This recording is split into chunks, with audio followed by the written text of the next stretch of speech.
Novels forever में खुशामदीद। आज के हमारे नावल का नाम है वो मेरा नया सवेरा और ये मरियम अज़ीज़ का नावल है। मरियम अज़ीज़ का इससे पहले जो कल आप लोगों को नावल मिला था वो भी मरियम अज़ीज़ का नावल था। आई थिंक नहीं, कल नहीं मिला था, पहले मिला था और वो था ज़िंदगी धूप है और घना साया, समथिंग लाइक डैट। और वो बहुत मज़े का नावल था और आज भी मैं उनका नावल पढ़ रही हूँ क्योंकि मेरे पास ये पीडीएफ में मौजूद था सॉफ्ट फॉर्म में। और कुछ नावल्स मैं ऑनलाइन पढ़ती हूँ तो उसके लिए नेट चाहिए और इस वक्त लाइट नहीं है जिसकी वजह से नेटवर्क बंद है और मुझे रिकॉर्डिंग करनी थी। तो मैंने यही कंसीडर किया कि जो मेरे पास नावल मौजूद है मैं उसी से आप लोगों को रिकॉर्डिंग करके दे दूँ। तो ये बेनिफिट साबित हुआ कि मेरे पास ऑलरेडी था और इसके अलावा मैं कोशिश तो कर रही हूँ कि आप लोगों को दूसरे चैनल पर नावल्स प्रोवाइड करूँ, बट मैं कर नहीं पा रही हूँ क्योंकि मैं घर आई हुई हूँ और इतना इतना कोई आलस और सुस्ती होती है ना, मैं क्या करूँ मुझे कुछ समझ नहीं आ रही है। बहुत ज़्यादा सुस्ती होती है, कुछ भी करने को दिल नहीं करता और ऊपर से फ्लू हो गया है मुझे। और इतना गंदे वाला फ्लू होता है ना, मतलब फ्लू होता ही गंदे वाला है। जब भी आपको होता है आपके वो गले में इतनी इरिटेशन हो रही होती है और वो बहुत अजीब सी सिचुएशन होती है। मैं कल भी रो रही थी, मैं आज भी यही बात कर रही हूँ कि मुझे फ्लू हुआ है और मैं बहुत ज़्यादा तंग हो रही हूँ। तो मुझसे ये भी नहीं हो रहा कि मैं पानी गर्म करके और उसके अंदर कुछ डालकर वो पी लूँ। बस वही ना, कुछ करने का दिल नहीं कर रहा। मेरा जैसे ही इन्वायरमेंट थोड़ा चेंज होता है ना, मेरे से कुछ होना बहुत मुश्किल होता है। कुछ काम करना, कुछ न्यू ट्राई करना, थोड़ा सा मुझे सेटल होने में टाइम लग जाता है। एकदम से हॉस्टल से घर आना, घर से फिर हॉस्टल जाना, ये चीज़ें थोड़ा सा मुझे डिस्टर्ब कर देती हैं। लेकिन मुझे आदत भी नहीं पड़ रही है इन चीज़ों की कि मैं थोड़ा सा अपने आप को इतना वो कर लूँ फ्लेक्सिबल कि जो भी जिस तरह का हो तो मैं थोड़ा सा कर लूँ। लेकिन मैं कोशिश कर रही हूँ पहले की निस्बत। मैंने पहले जब मैं घर में आती थी मैं बिल्कुल कुछ नहीं कर पाती थी, मेरा सामान इधर उधर बिखरा होता था। लेकिन अब मैंने कल ये किया कि एक साइड पर रख दिया, बिखरा तो अभी भी हुआ है लेकिन एक साइड पर रख दिया उनको कि चलो ठीक है, मज़ीद नहीं होगा। और जो जो मैं कर सकती थी तो वो मैंने वो काम किए। और अभी मुझे एग्ज़ाम्स की तैयारी भी करनी है और मेरा बिल्कुल दिल नहीं कर रहा, 0%। और मैं सोच रही हूँ कि फिर मैं क्या करूँ, मतलब कुछ करने का दिल ही नहीं कर रहा। तो फिर सोचा इससे अच्छा नहीं कि रिकॉर्डिंग ही कर लूँ। चलो कुछ तो कुछ ना कर ही रही हूँ ना मैं। लेकिन खैर ये मेरा मसला नहीं है, ये हम सब का इशू है, आपका मेरा सबका इशू है। बहुत लकी लोग होते हैं जिनको इशू नहीं होता पढ़ने में, उनकी को पता चलता है। मैं अपनी बहन को कल बोल रही थी मुझे बताओ पढ़ते कैसे, मैं भूल गई हूँ, मुझे समझ नहीं आ रही है कि याद कैसे करते हैं, मुझे समझ नहीं आ रही है। तो वो मेरी तरफ बस घूर कर देख रही थी कि ये क्या नमूना है। तो बस खैर चले, अब हम अपना नावल स्टार्ट करते हैं। अब देर नहीं करते हैं क्योंकि बहुत बातें कर ली मैंने। तो आइए स्टार्ट करते हैं आज के इस नावल को। खलील जिब्रान कहता है खुश रहो और पीछे मुड़ कर ना देखो कि माजी राख का ढेर है। पाँव मजबूत रखो, हाल समंदर की रेत की मानित लम्हा बलम्हा सिरक रहा है और आंखें खुली रखो कि मुस्तकबिल खला है। उसने किताब बंद करके थोड़ी किताब पर टिका दी। लोग कहते हैं खुश रहो, लेकिन अगर ज़िंदगी में खुशी का कोई जवाज़ ही ना हो तो कैसे खुश रहूं, कैसे? उसने जैसे खुद से सवाल किया और गहरी सांस लेकर आंखें बंद कर ली। माजी तो वाकई राख का ढेर बन गया था और हाल रेत की तरह लम्हा बलम्हा उसके हाथ से फिसलता जा रहा था। मुस्तकबिल की तरफ जाने वाला रास्ता बिल्कुल तारीक था। उसे लगता था वो ऐसे तारीक जंगल में खड़ी है जहाँ दूर दूर तक कोई अपना नहीं। वो हाथ बढ़ाकर किसी का सहारा चाहती है पर सिवाय मायूसी के कुछ हाथ नहीं आता। वो शायद इन्हीं सोचों में गुम रहती, लेकिन अपने नाम की पुकार पर वो चौंक कर सीधी हुई। अक्सा, क्या बात है बेटा? कुछ नहीं अम्मी। वो सोफे से उठकर उनके करीब बेड पर आ गई। आप सो रही थी इसलिए मैं किताब पढ़ रही थी। मैं तो कब की उठ गई थी, तुम आंखें बंद किए पता नहीं किन ख्यालों में गुम थी। मैंने सोचा। वो बात अधूरी छोड़कर उसका चेहरा देखने लगी, फिर बोली, खिज़र के बारे में सोच रही थी। उसने कुछ चौंक कर उन्हें देखा और सर नफ़ी में हिलाया। उसका कोई फ़ोन, कोई अता पता?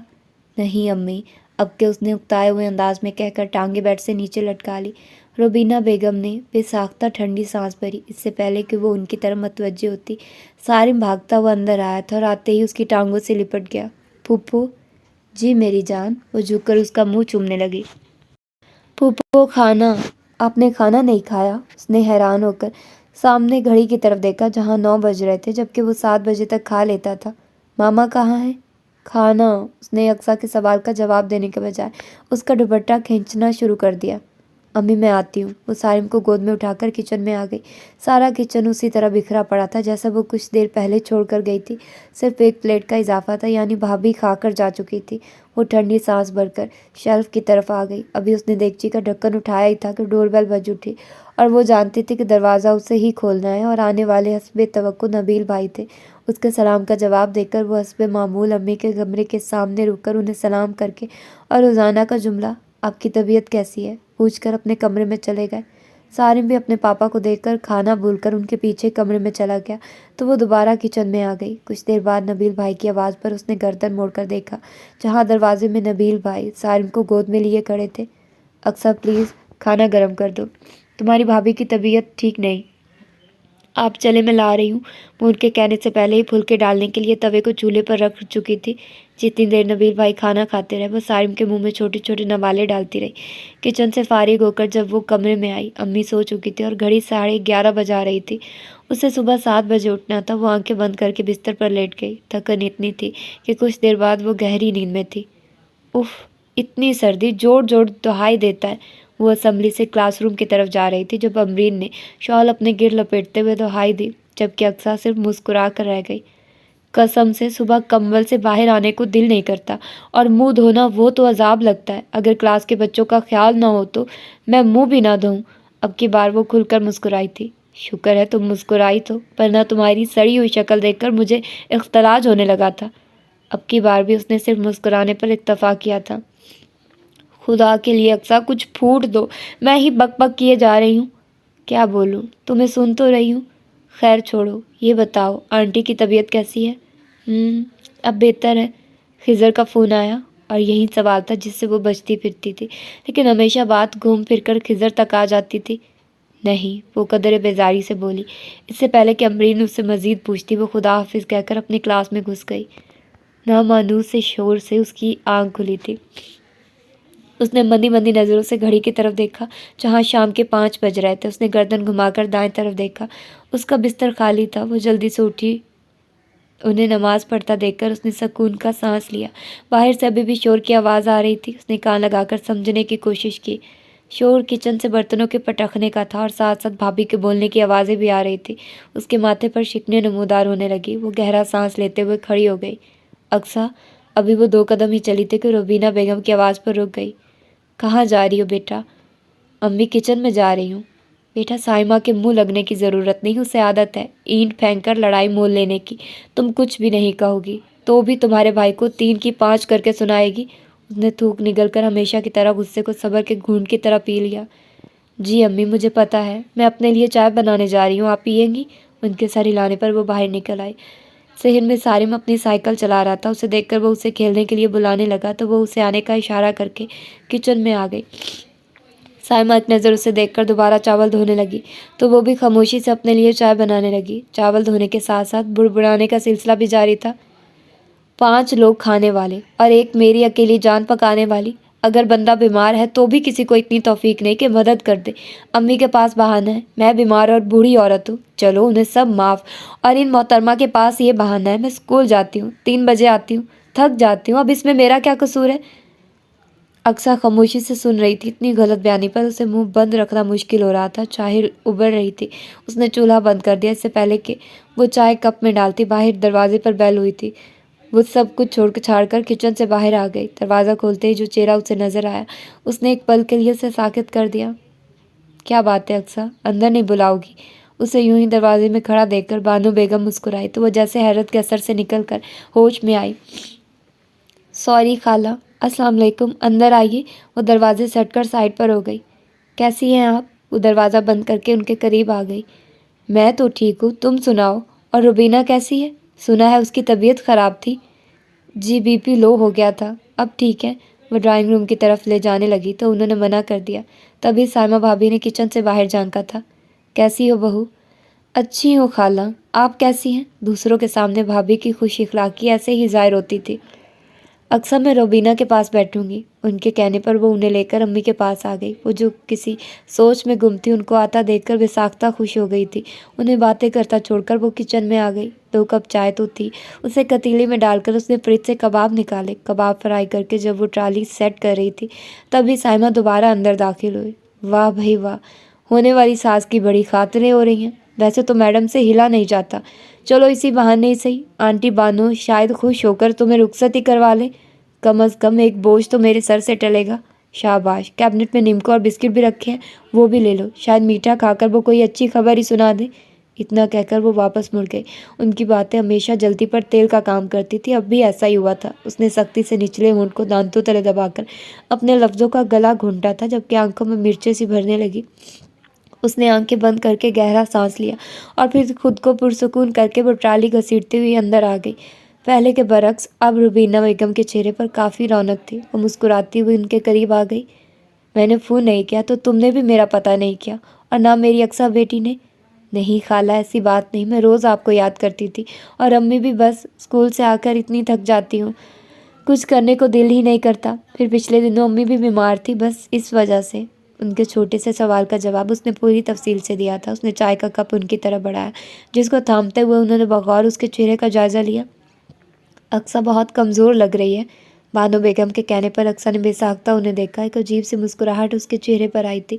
वो शायद उसकी हंसी का मफहूम नहीं समझी थी, लेकिन रोबीना बेगम तो अपनी बेटी की हर अदा पहचानती थी। तुम्हें पता तो है अक्सा, कितनी एहसास है।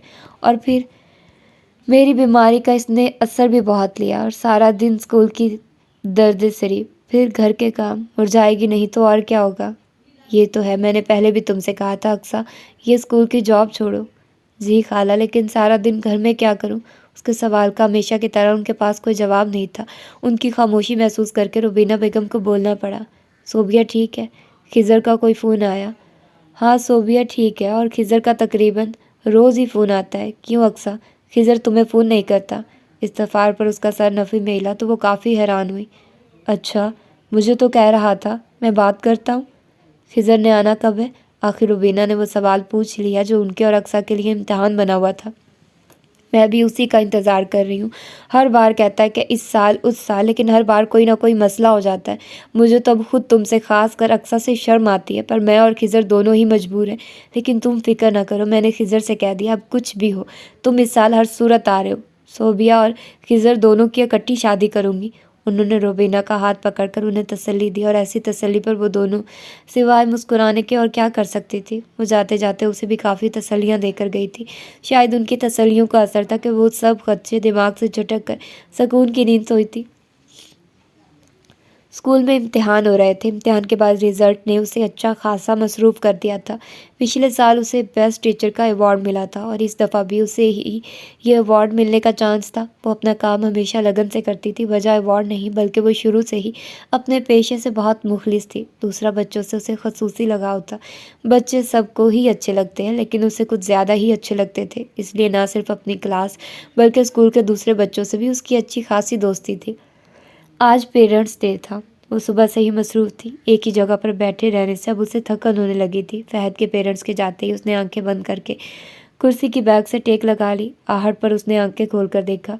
उसके बिल्कुल सामने खूबसूरत सी खातून खड़ी थी। उसके आंखें खोलने पर वो मुस्कुराई तो वो कुछ घबरा कर खड़ी हो गई। सॉरी, उसके यूं घबराने से वो मुस्कुरा दी। इट्स ओके, मैं इरिज की मम्मा हूँ। ओह, इरिज उसकी क्लास की पोजीशन होल्डर और फेवरेट स्टूडेंट थी। उसने झुककर इरिज का रिजल्ट कार्ड निकाला।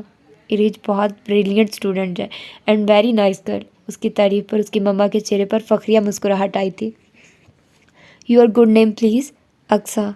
ओह अक्सा, इरिज आपकी बहुत तारीफ़ करती है। उसकी हर बात में आपका जिक्र होता है। मुझे तो ये भी मालूम होता है आप मिस अक्सा ने कौन से कपड़े पहने हैं। वो वाइट और पिंक ड्रेस में अच्छी लगती हैं। उनकी आवाज़ बहुत प्यारी है। वो कहकर हंसने लगी तो उसके शर्मीले चेहरे पर शर्मीली मुस्कुराहट झलकने लगी। सना ने बड़ी दिलचस्पी से उसकी मुस्कुराहट देखी। इरिज हमेशा फर्स्ट आती है, लेकिन इस बार उसकी पोजीशन सेकंड थी। वैसे भी कुछ अरसे से वो क्लास में भी अपसेट नज़र आई है। उसकी इतनी बारीक बीनी पर सना ने कदरे हैरत से उसे देखा, फिर सर हिलाकर खुद को बोलने पर तैयार किया। दरअसल कुछ डोमेस्टिक प्रॉब्लम्स हैं मेरे भाई। वो जो बहुत गौर से उसकी बात सुन रही थी, दरवाजे पर अमरीन के दाखिल होते ही उसे देखने लगी। मैडम तुम्हें बुला रही हैं। उसने प्रिंसिपल का नाम लिया तो वह हैरान होती खड़ी हो गई। क्यों? मेरा मतलब है अभी मीटिंग हो रही है। इट्स अर्जेंट यार, एक बच्चे को सख्त चोट लगी है। अमरीन की बात सुनते ही वो माजरत करके तेज़ी से बाहर निकली थी, जबकि वो भी हैरत से उनके पीछे चल पड़ी। ग्राउंड में अच्छा खासा हजूम था। बच्चे के रोने की आवाज़ दूर तक आ रही थी। हैरत के साथ तजस्सुस भी था जो उन्हें यहाँ तक ले आया था। आखिर ऐसा क्या है उस लड़की में जो इतने बड़े हजूम में से कोई उस रोते बच्चे को चुप नहीं करवा सका और उसे बुलाया गया। वो हजूम चीरती हुई आगे बढ़ी। अक्सा बच्चे को गोद में लिया आहिस्ता आहिस्ता उसके बाल और गाल सुला रही थी और बच्चे का रोना बंद होकर सिसकियों में बदल गया था। घुटने से खून बह रहा था। स्कूल की आया ने डिटॉल और कॉटन अक्सा की तरफ बढ़ाई। अक्सा ने बच्चे के कान में कुछ कहा तो उसने ज़ोर से आंखें बंद कर ली। अक्सा ने बहुत आहिस्तगी से उसका जख्म साफ करके उसकी बैंडेज की थी। अब हालात नॉर्मल थे। हजूम छट गया था, जबकि वो अभी तक खड़ी अक्सा को देख रही थी। बस अक्सा के हाथ और ज़बान में लगता है जादू है। बच्चे तो बच्चे, बड़े भी गर्विदा हो जाते हैं। उनके पास से दो टीचर्स अक्सा पर तबसरा करते हुए गुजरी। उन्होंने एक दफ़ा फिर सामने देखा। अक्सा बच्चे को लेकर प्रिंसिपल के ऑफिस जा रही थी। उन्होंने बगौर सर से पाँव तक उसका जायज़ा लिया था। 11 बजते ही उसकी नज़रें घड़ी का तवाफ़ करने लगी। जो घड़ी की सुइयां सिरकती जा रही थी, उसके दिल की धड़कन भी बढ़ती जा रही थी। जल्दी जल्दी बर्तन धोकर वो कमरे में आ गई। रुबीना बेगम बिस्तर पर दराज थी, आंखें बंद थी, इसीलिए वो अंदाज़ा नहीं कर सकी कि वो सो रही हैं या नहीं। रिमोट उसके हाथ में था, नज़रें टीवी स्क्रीन पर थी, लेकिन तमाम तवज्जो पास रखे मोबाइल की तरफ थी। सुइयां 12 के हिंसे की तरफ बढ़ रही थी, उसके साथ ही दिल की धड़कन भी। और फिर 12 भी बज गए और साथ ही मोबाइल ने वाइब्रेट करना शुरू कर दिया। उसकी बेताब नज़रें स्क्रीन की तरफ उठी। अमरीन कॉलिंग देखकर बेख्तियार उसने गहरा सांस लिया। Happy birthday to you Aqsa, उसके हेलो कहते ही दूसरी तरफ से अमरीन की गुनगुनाती आवाज़ आई तो वो मुस्कुरा दी। थैंक्स, तुम्हें याद था? ये कहते हुए न जाने क्यों उसका लहजा भीग गया। ये क्या बात हुई भला? मेरी सबसे प्यारी और इकलौती दोस्त की सालगिरह हो और मैं भूल जाऊं? ये कैसे हो सकता है? उसके लहजे में महसूस की जाने वाली मोहब्बत थी, जिसे महसूस करके उसकी आंखों की नमी और बढ़ गई थी। अक्सा, उसकी तवील खामोशी महसूस करके अमरीन ने उसे पुकारा था। उसकी आवाज़ का भारीपन अमरीन ने महसूस कर लिया था। क्या बात है अक्सा, तुम रो क्यों रही हो? आंटी ठीक है? उसके जहन में पहली बात यहीं आई थी। अम्मी ठीक है। तो फिर? कुछ नहीं। उसने आंखें साफ करके सामने सोई हुई रुबीना बेगम की तरफ देखा। खिज़र का फ़ोन आया और फिर उसने वही सवाल पूछ लिया जो उसकी दुखती रग थी। नहीं। चलो कोई बात नहीं, हो सकता है थोड़ी देर में आ जाए। उसे तसल्ली देकर वो इधर उधर की बातें करने लगी। कुछ देर बाद उसने फ़ोन बंद कर दिया। फ़ोन बंद होते ही उसने घड़ी की तरफ देखा। 12:30 बज रहे थे और फिर एक और भी 2 बज गए थे। वो थकने लगी तो टीवी बंद करके लेट गई। आंखें बंद की तो आंखों में जमा पानी बंद पलकों की सरहदें पार कर गया। कितने बेहिस हो तुम खिज़र, उसने तसव्वुर में उसे मुखातिब किया। खिज़र जो उसका मंगेतर, उसका मुस्तकबिल था, लेकिन अब उसे अपना मुस्तकबिल तारीख नज़र आता था। आज से 3 साल पहले उसकी और खिज़र की मंगनी हुई थी। खिज़र आंटी बानो का, जो रुबीना बेगम की खालाजाद बहन थी, का बेटा था। वो बचपन से एक दूसरे को जानते थे, एक दूसरे के घर में आना जाना था। खिज़र और सोबिया 2 बहन भाई थे और उन दोनों से उसकी दोस्ती थी। फिर पता नहीं कैसे खिज़र की तरफ से ये दोस्ती पसंदीदगी में बदल गई। उसकी बातों और नज़रों दोनों का अंदाज बदलने लगा। वो जो बेधड़क उसकी आंखों में आंखें डालकर बात तो क्या बहस भी कर लेती थी, लेकिन अब बात तो दूर की बात, उसकी आंखों में देखने से झिझक होती थी। नबील भाई की शादी का हंगामा जाग उठा तो तैयारियों में इतना उलझी कि कुछ अरसे के लिए सब भूल गई। वो नबील भाई की मेहंदी का दिन था। पीले कपड़े, चमकते चेहरे के साथ गुलाब की पत्तियों का थाल लिए वो बाहर की तरफ बढ़ रही थी जब बिल्कुल अचानक खिज़र उसके सामने आ गया। अगर बर वक्त वो खुद को ना रोकती तो यकीनन उससे टकरा जाती। अपनी उस हरकत पर उसके चेहरे पर बहुत दिल फरेब मुस्कुराहट आई थी, जबकि उसकी उस हरकत पर उसने घबरा कर इधर उधर देखा और फिर उसको, ये क्या हरकत है? उसने अपने चेहरे पर गुस्सा पैदा करने की कोशिश की, लेकिन वो इतनी नर्वस थी कि वह ऐसा कर ही नहीं सकी। खिज़र प्लीज़ हटो। हनूज सामने खड़ा देखकर उसे दोबारा टोकना पड़ा। पहले ये बताओ, तुम मुझसे छुपती क्यों फिर रही हो? नहीं तो, वो नज़रें चुराकर बोली। अच्छा, उसका अच्छा काफ़ी लंबा और मायनी खेज था। चलो देर हो रही है, मेहमान भी पहुंच गए होंगे। वो तेज़ी से उसके पहलू से निकले जब उसने दोबारा आवाज़ देकर उसे रोक लिया। कुछ दिनों से मैं अजीब सा महसूस कर रहा हूँ, वो भी तुम्हारे बारे में। अक्सा की आवाज़ से एकदम अलर्ट हुए थे। उसकी छठी इसने अलार्म बजाया कि वो जो इतने दिनों से महसूस कर रही है वो गलत नहीं। अच्छी तो तुम मुझे हमेशा से लगती थी, लेकिन कुछ अरसे से लग रहा है ये बात पसंदीदगी से ज़्यादा है। लोगों को तो सोते में ख्वाब आते हैं, मुझे तो जागते में भी तुम्हारे ख्वाब आने लगे हैं। खिज़र की बात पर उसके झुके चेहरे पर मुस्कुराहट फैल गई। मैं इस ख्वाब को हकीकत में बदलना चाहता हूँ। क्या तुम मेरे इस ख्वाब में हकीकत का रंग भरोगी? उसने मुंह से कुछ नहीं कहा था, लेकिन उसकी खुली आंखों और चेहरे पर इतने रंग बिखरे थे कि उसे उसका जवाब मिल गया था। Thank you Aqsa, thank you very much. मैं आज ही अम्मी से बात करता हूँ। वो जज्बाती होकर उसकी तरफ बढ़ा तो वो सटपटा कर पलटी और तेज़ी से चलती हुई हॉल में दाखिल हुई। हर तरफ रंग बिरंगे आंचल लहरा रहे थे। उसे हर चेहरा मुस्कुराता हुआ नजर आ रहा था। पता नहीं सब खुश थे या उसका अपना दिल इतना खुश था कि उसे हर कोई खुश नजर आ रहा था। और अगले दिन जहाँ नबील भाई का निकाह हुआ, वहीं बानो खाला ने खिज़र के नाम की अंगूठी उसकी उंगली में डाल दी।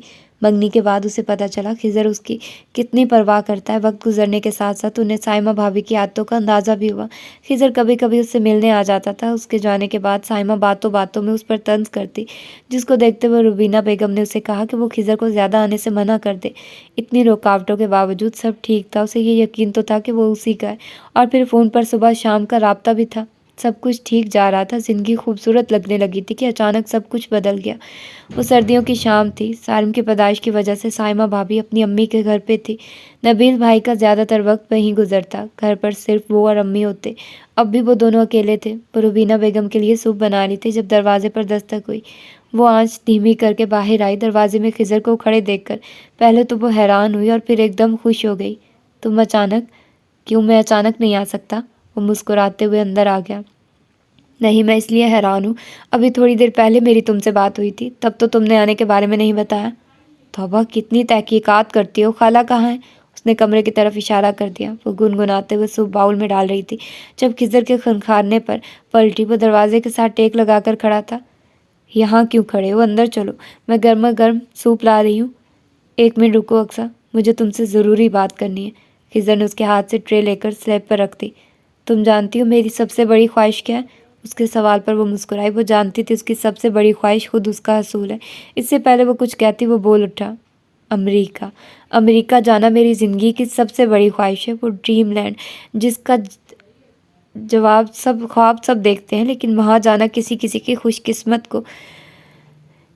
खुशकिस्मत को नसीब होता है। और तुम जानती हो वो खुशकिस्मत मैं हूँ। वो पुरजोश अंदाज में कहते उसकी तरफ मतवज्जे हुआ। फिर उसके चेहरे के तासुरात देखकर वो खामोश हुआ। अक्सर मैं उसने हाथ उठाकर उसे बात करने से रोक दिया।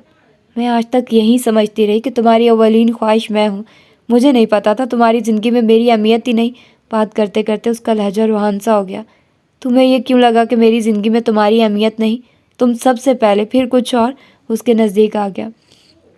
तुम मेरे दिल की मलका हो, जबकि मैं तुम्हें घर में भी मलका बनाकर रखना चाहता हूँ। 20,000 मेरी सैलरी है, जिसमें घर के अखराजात, साथ मुझे सोबिया की शादी के लिए भी जमा करना है। अपनी शादी के लिए भी मुझे ही सब कुछ करना है। और फिर शादी के बाद जब बच्चे होंगे तो हमारी ज़रूरतें और भी बढ़ेंगी। मैं नहीं चाहता तुम या हमारे बच्चे छोटी छोटी ज़रूरतों के लिए दिल मारे। मैं कब से अमेरिका जाने की कोशिश कर रहा था। अब जब मैं इसमें कोशिश में कामयाब हो गया हूँ तो तुम। अच्छा, मेरी बात सुनो।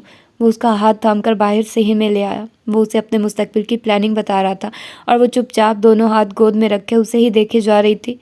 अक्सर प्लीज़ यार, कुछ तो बोलो। उसने गहरा सांस लेकर अपने दाएं तरफ बैठे उस शख्स को देखा जो उसके लिए सब कुछ हो चुका था। कब जा रहे हो? कल। क्या? एक और झटका उसका मुंतज़िर था। उसकी आंखें एक बार फिर नमकीन पानियों से भरने लगी। प्लीज़ अक्सर, रोना नहीं। तुम्हारे रोने से मुझे तकलीफ़ होती है। सिर्फ तुम्हारे और अम्मी के आंसू ना देखूं, इसलिए मैंने तुम लोगों को पहले नहीं बताया। सिर्फ 2-3 सालों की बात है, फिर ये दूरी हमेशा के लिए ख़त्म हो जाएगी। मैं तुम्हारा बनकर जा रहा हूँ और तुम्हारे लिए ही वापस आऊँगा। कुछ देर के लिए उनके दरमियान खामोशी छा गई। फिर अक्सा ने खुद ही अपने आंसू साफ करके खिज़र को देखा जो सर झुकाए बैठा था, और वो जानती थी वो भी रो रहा है। खिज़र, तुम मेरे साथ, मेरे सामने हो, मेरे लिए यही काफ़ी है। तुम अगर 20,000 कमाते हो, मैं इसमें भी गुजारा कर लूँगी, और अगर तुम्हें इससे ज़्यादा की चाहे तो मैं इस सफ़र में तुम्हारा साथ दूँगी। मैं जॉब करूँगी, लेकिन तुम इतनी दूर मत जाओ, मुझे बहुत डर लग रहा है। वो बात करते हुए फिर रोने लगी तो खिज़र ने गहरा सांस लिया। अभी तो जाना है अक्सर, टिकट तक आ चुका है, लेकिन मैं वादा करता हूँ बहुत जल्दी वापस आ जाऊँगा। वादा? उसका हाथ थामकर बोला तो वो उसे देख कर रह गई, और जाने वाले को कौन रोक सकता है। वो बहुत से वादे और इंतज़ार उसकी मुट्ठी में थमाकर चला गया। दूर से कहीं अजानों की आवाज़ आई तो उसने चौंक कर घड़ी की तरफ देखा। उसे ख्यालों में डूबे इतना वक्त गुजर गया था कि फजर की अजानें शुरू हो गई। और खिज़र, तुम मुझे भूल गए। उसने एक बार फिर उसे गायबाना मुखातिब करके शिकवा किया, लेकिन उसका शिकवा सुनने वाला तो वहाँ था ही नहीं।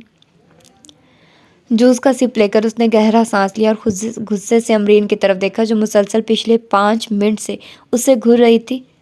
ऐसे क्यों घूर रही हो? मेरे क्या सींग निकल आए हैं? निकले तो नहीं, लेकिन जिस तरह तुम सूजे मुंह के साथ फिर रही हो, उम्मीद है जल्दी सींग के साथ तुम भी निकल आएगी। उसकी बात पर अक्सा ने बुरा सा मुंह बनाकर दोबारा गिलास उठा लिया।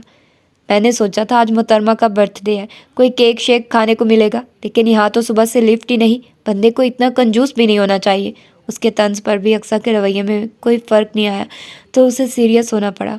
खिज़र का फ़ोन आया था और वो जो सुबह से जब्त कर रही थी, आंखें एकदम झलमलाने लगी। अमरीन ने बेसाख्ता गहरा सांस लिया। उसकी सूजी आंखों और उतरे चेहरे की वजह उसे मालूम हो गई थी। पता नहीं अमरीन, उसे क्या हो गया? वो ऐसा तो नहीं था। उसे तो मेरी छोटी से छोटी बात याद होती थी, फिर मेरी बर्थडे कैसे भूल गया? बर्थडे ही नहीं, वो और भी बहुत कुछ भूलने लगा है। मुझे लगता है वो मुझे भी भूल रहा है। अमरीन ने प्यार से उसका हाथ थामा। तुम परेशान क्यों होती हो अक्सा? हो सकता है उसकी कोई मजबूरी हो। अब मुझे किसी बात से तसल्ली नहीं होती। ज़िंदगी अजीब दोराहे पर खड़ी हो गई है। एक तरफ खिज़र की लापरवाही, तो दूसरी तरफ साइमा भाभी की ज़बान हमारा जीना हराम कर दिया है। स्कूल से जाकर मैं इतनी थकी हुई होती हूँ, फिर भी अपने लिए रोटी पकाना, अम्मी के लिए परहेज़ी खाना बनाना, अपने कपड़े धोना, बर्तन धोना और भी जो काम हो, वो सिर्फ एक दोपहर की हंडिया पकाती हैं। सफाई काम वाली कर जाती है। अम्मी सारा दिन कमरे में गुजार देती है। मैं या अम्मी उनके किसी काम में दखल नहीं देते, लेकिन फिर भी उन्हें मुझसे तकलीफ़ है। हर वक्त तंज, और ख़ास तौर पर अगर बानो आंटी या खिज़र का फ़ोन आ जाए। आंसुओं का गलबा इतना था कि बात अधूरी रह गई थी। तुम नबील भाई को क्यों नहीं बताती?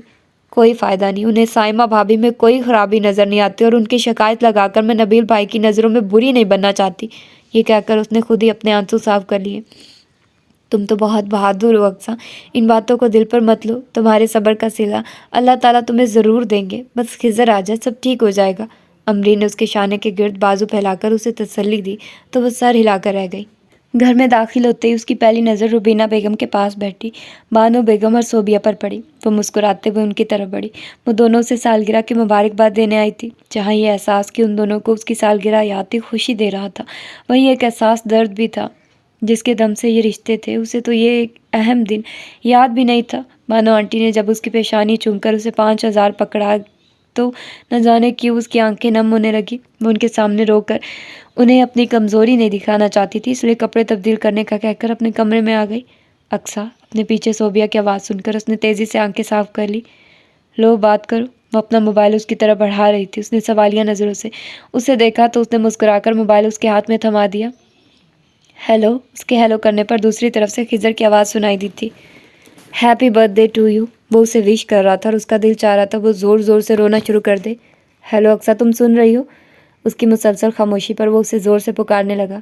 तुम्हें सोबिया ने याद करवाया है? उसने बड़े यकीन से पूछा था। एक पल के लिए दूसरी तरफ खामोशी छा गई, फिर वो खनखार कर बोला, सॉरी यार, कल तक मुझे याद था, फिर अचानक मेरे जहन से निकल गया। I am sorry. और तुम ठीक हो? माजरत के 2 लफ्ज़ बोलकर वो बरीज जमा हो गया था। वो चुपचाप सुने गई। अक्सा, अचानक वो ज़ोर से बोला तो वो चौंकी।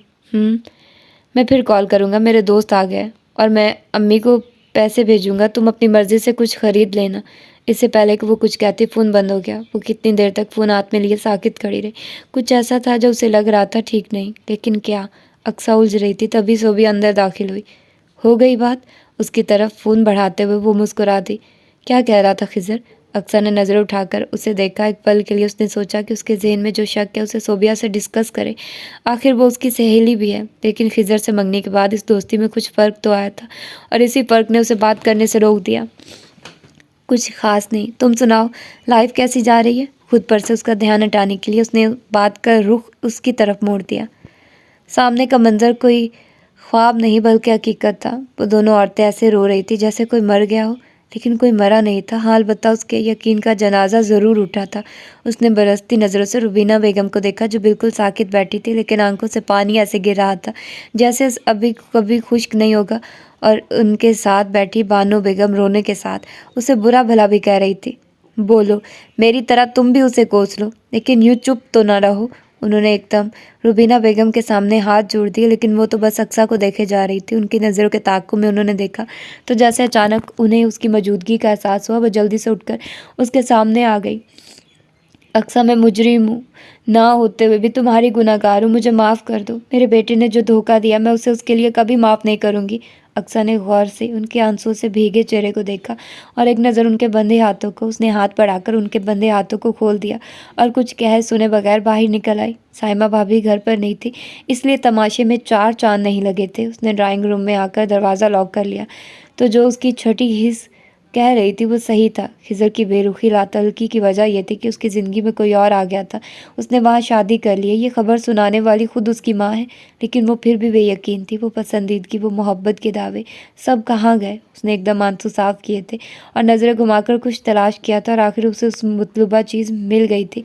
वो जल्दी से उठकर सोफे पर रखे हैंडबैग की तरफ आई और अपना मोबाइल निकाला। उसने खिज़र का नंबर डायल किया, 1 2 3, और फिर जाने कितनी मरतबा बेल हुई और दूसरी तरफ से फ़ोन काट दिया गया। इस सब की तवक्को होने के बावजूद उसे झटका लगा था। अगले पल उसने फिर नंबर डायल किया। अब दूसरी बेल पर फ़ोन काट दिया गया। उसने फिर रीडायल किया और हर बार कटने पर वो पागलों की तरह डायल का बटन दबाती रही और 8वीं बार उसने फ़ोन उठा लिया। वो बोला कुछ नहीं, लेकिन फिर भी अक्सर जानती थी वो सुन रहा है। बोलने से पहले ही उसके आंसू निकल आए। खिज़र, क्यों किया ऐसा तुमने? मेरा कसूर क्या था? आगे उससे बोला ही नहीं गया। दूसरी तरफ भी खामोशी ही थी। खिज़र, उसने रोते हुए पुकारा तो वो बोल उठा। अक्सर मैं आज भी तुमसे मोहब्बत करता हूँ, लेकिन मजबूर हूँ।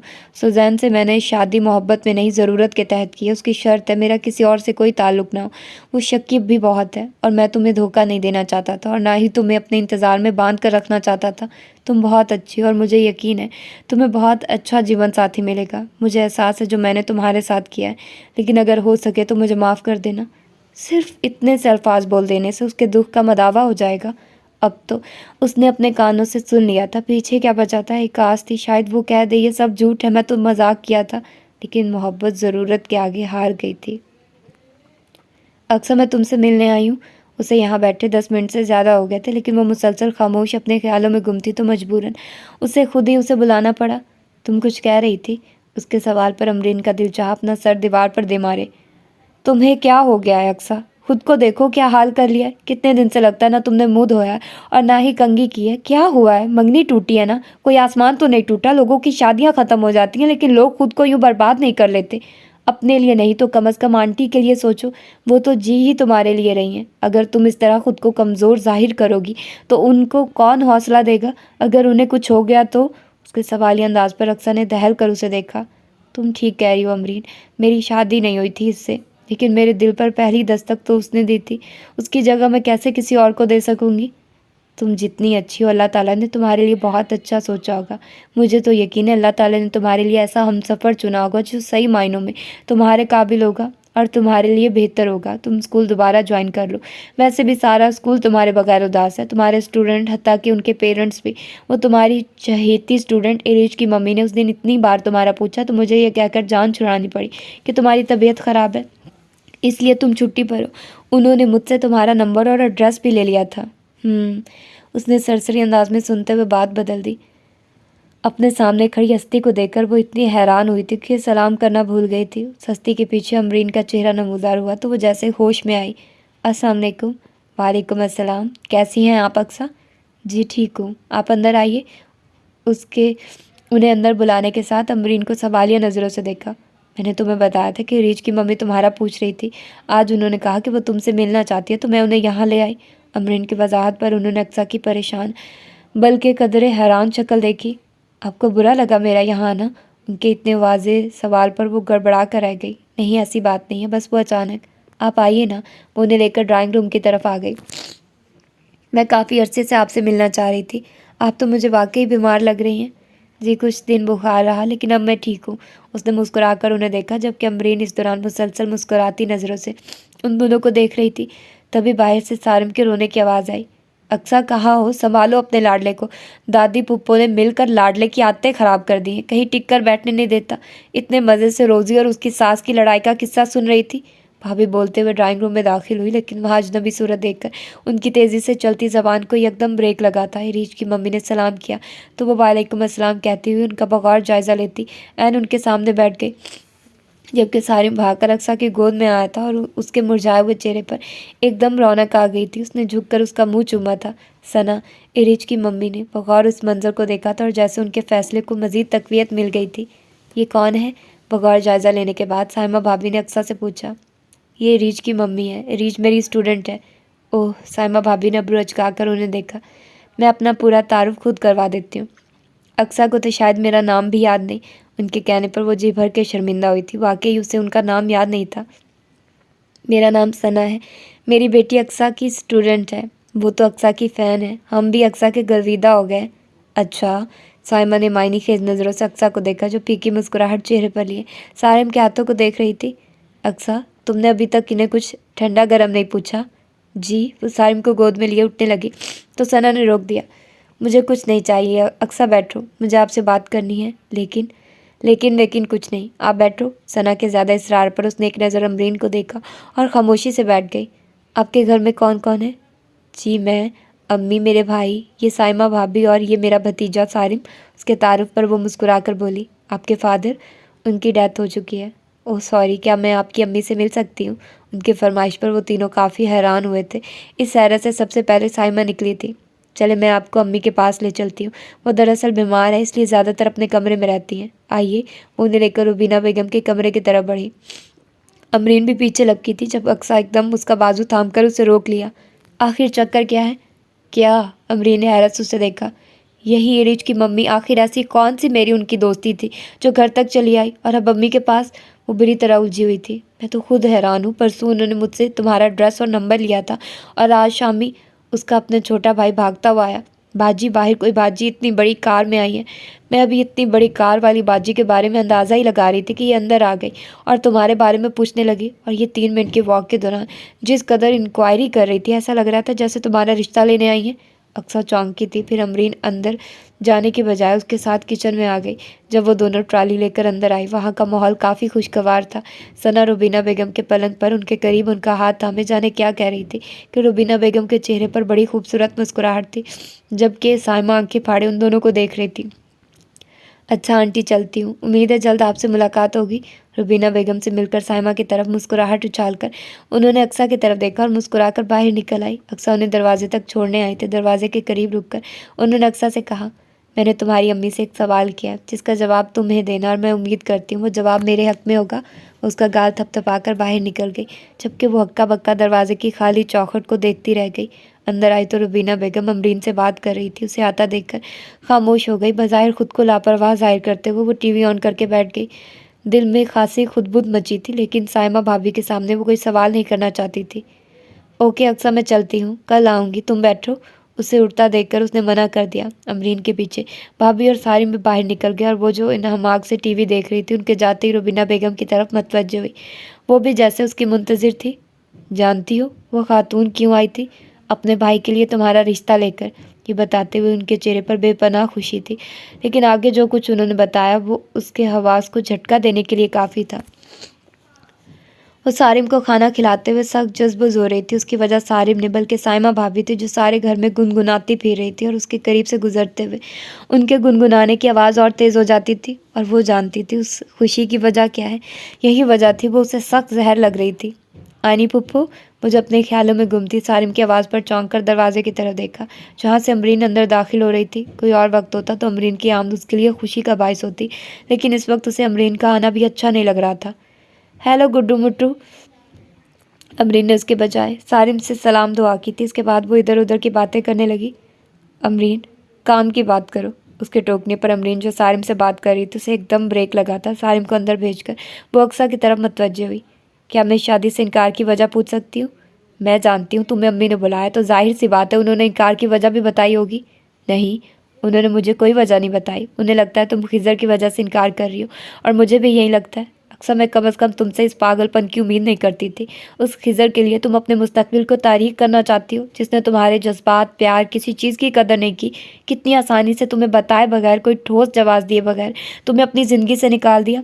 उसके लिए तुम इस रिश्ते से इनकार कर रही हो, और ऐसा करने से क्या होगा? वो उस अंग्रेज़ को छोड़कर तुम्हारे पास आ जाएगा। अमरीन की आवाज़ में गुस्सा ही गुस्सा था, ऐसा गुस्सा जो किसी अपने के लिए होता है। पहले तो वो भी गुस्से से उसे देखती रही, फिर यकायक उसकी आंखें बरसने लगी, लेकिन अमरीन ने उसे चुप करवाने की कोशिश नहीं की। तुम भी वही समझ रही हो जो अम्मी को लगता है। ठीक है, खिज़र को भूलना मेरे लिए मुश्किल है, लेकिन मेरे इनकार की वजह अम्मी को पता है। रिच की मम्मी जो अपने भाई का रिश्ता लेकर आई हैं, उसकी ना सिर्फ पहले शादी हो चुकी है बल्कि एक बच्ची का बाप भी है। अब की बार अमरीन कुछ बोलने के काबिल नहीं रही। उसे ये मालूम नहीं था, वरना वो कभी अक्सर से इस सिलसिले में बात ना करती। अब तो समझाने का सवाल ही पैदा नहीं होता था। वो उसका कंधा थपथपाकर रुबीना बेगम के कमरे में आ गई। वो जैसे उसकी मुंतजिर थी। मान गई अक्सा? उन्होंने उसे देखते ही सवाल किया। वो चुपचाप उनके करीब बैठ गई। आंटी, आपने मुझे बताया ही नहीं, वो एक बच्ची का बाप है। उसके सवाल पर वो खामोशी से उसकी शक्ल देखने लगी। तभी अक्सा अंदर दाखिल हुई। अमरीन ने एक नज़र उसे देखकर रुबीना बेगम को देखा। आंटी, मैं पूरी तरह से अक्सा से इत्तेफाक करती हूँ। आखिर ऐसी क्या मजबूरी है कि अक्सा को एक शादीशुदा एक बच्ची के बाप से शादी करनी पड़े? वो खूबसूरत है, पढ़ी लिखी है, नेक है, और किसी को क्या चाहिए? हाँ, मेरी बेटी में सारी खूबियाँ हैं। मैं माँ हूँ, तुम दोस्त हो, इसलिए हमें सिर्फ खूबियाँ नज़र आती हैं। लेकिन इसका सबसे बड़ा है, पता है क्या है? वो यतीम है। उसके सर पर बाप नहीं जो उसे लाखों का जहेज दे सके। भाई है, लेकिन मुझे उससे ज़रा भर उम्मीद नहीं। ये तब तक महफूज है जब तक मैं ज़िंदा हूँ। इधर मेरा दम निकला, उधर उसके भाई की नज़रें बदली। मुझे ये सब बताने की ज़रूरत नहीं, ये सब जानती है। उन्होंने रोती हुई अक्सा की तरफ इशारा किया। मैं बीमार रहती हूँ, अपनी ज़िंदगी का कोई भरोसा नहीं। खिज़र के साथ तो मुझे तसल्ली थी, लेकिन इसने, उन्होंने गहरी आह भरी। मैं जानती हूँ वो शादीशुदा है, एक बच्ची का बाप है, लेकिन इसकी बहन बहुत चाह से अक्सा का हाथ मांग रही है। सिर्फ 2 बहन भाई हैं और इतने अमीर हैं कि अक्सा सारी ज़िंदगी राज करेगी। तो वो इतनी सी देर में आपका अपना बैंक बैलेंस भी दिखा गई। उन्होंने अपने शादीशुदा भाई की शादी करनी है, झूठ भी बोल सकते हैं, और आपने उनके कहने से यकीन कर लिया। अगर इतने ही अमीर है तो अमीर घर में ही जाते। मुझे ऐसी मिडिल क्लास लड़की के घर आने की क्या ज़रूरत थी? कैसे बात कर रही हो अक्सा तुम? अमरीन के टोकने पर उसे खुद अपने लहजे का एहसास हुआ, तो वो रंधे हुए लहजे में बोली, अम्मी, मैंने कब दौलत की हिर्स की है? मुझे तो हमेशा मोहब्बत और खलूस की चाह रही है। वो आदमी जो पहले शादी कर चुका है, वो अपनी मोहब्बत किसी और से शेयर कर चुका है। उसके पास मेरे लिए क्या होगा, और मैं क्या करूँगी ऐसी दौलत का जिससे मुझे सुकून नहीं मिलेगा? आप समझ क्यों नहीं रही? उसके रोने से रुबीना बेगम बेचैन होने लगी थी। अक्सा मेरी जान, तुम रो नहीं। मैं तुम्हारा बुरा कैसे चाह सकती हूँ? माँ हूँ तुम्हारी। मेरा दिल कहता है वो तुम्हें बहुत खुश रखेगा। उनके लहजे में बहुत यकीन था, लेकिन उसने जैसे उनके लहजे में उस यकीन को महसूस ही नहीं किया। मैं खुश नहीं रह सकती अम्मी, मैं अब कभी मोहब्बत नहीं कर सकती। वो सर झुकाए खुद को बावर करवा रही थी जब उसने अमरीन की घबराई हुई आवाज़ सुनी। उसने सर उठाकर देखा। रुबीना बेगम का चेहरा बिल्कुल सफ़ेद पड़ गया था। उनका हाथ सीने पर था। फिर उनके देखते ही देखते वो बेहोश हो गई थी और वो दोनों बदहवास होकर उनकी तरफ बढ़ी थी। उसे लगा था किसी ने उसका कंधा हिलाया। उसने बामुश्किल आंखें, अपनी दुखती आंखें खोली। सामने नबील भाई खड़े थे। वो घूमते सर के साथ बामुश्किल खड़ी हुई थी।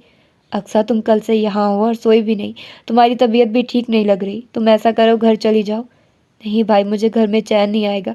मुझे अम्मी के पास रहने दे। उसने झलमलाती नज़रों से दवाइयों के ज़ेर असर सोती रुबीना बेगम को देखा। उसकी नज़रों के ताक़ुब में नबील ने रुबीना बेगम को देखा। यहाँ अम्मी के पास भी किसी का होना ज़रूरी है, और घर में भी किसी का होना ज़रूरी है। साइमा के कितने फ़ोन आ चुके हैं? वो सवालिया नज़रों से नबील का चेहरा देखने लगी। तो फिर तुम जाओ, मैं घर चला जाता हूँ। तुम रुक जाओ, कल जल्दी आ जाऊँगा। वो उसके जवाब में क्या कह सकती थी? सर हिलाकर रह गई।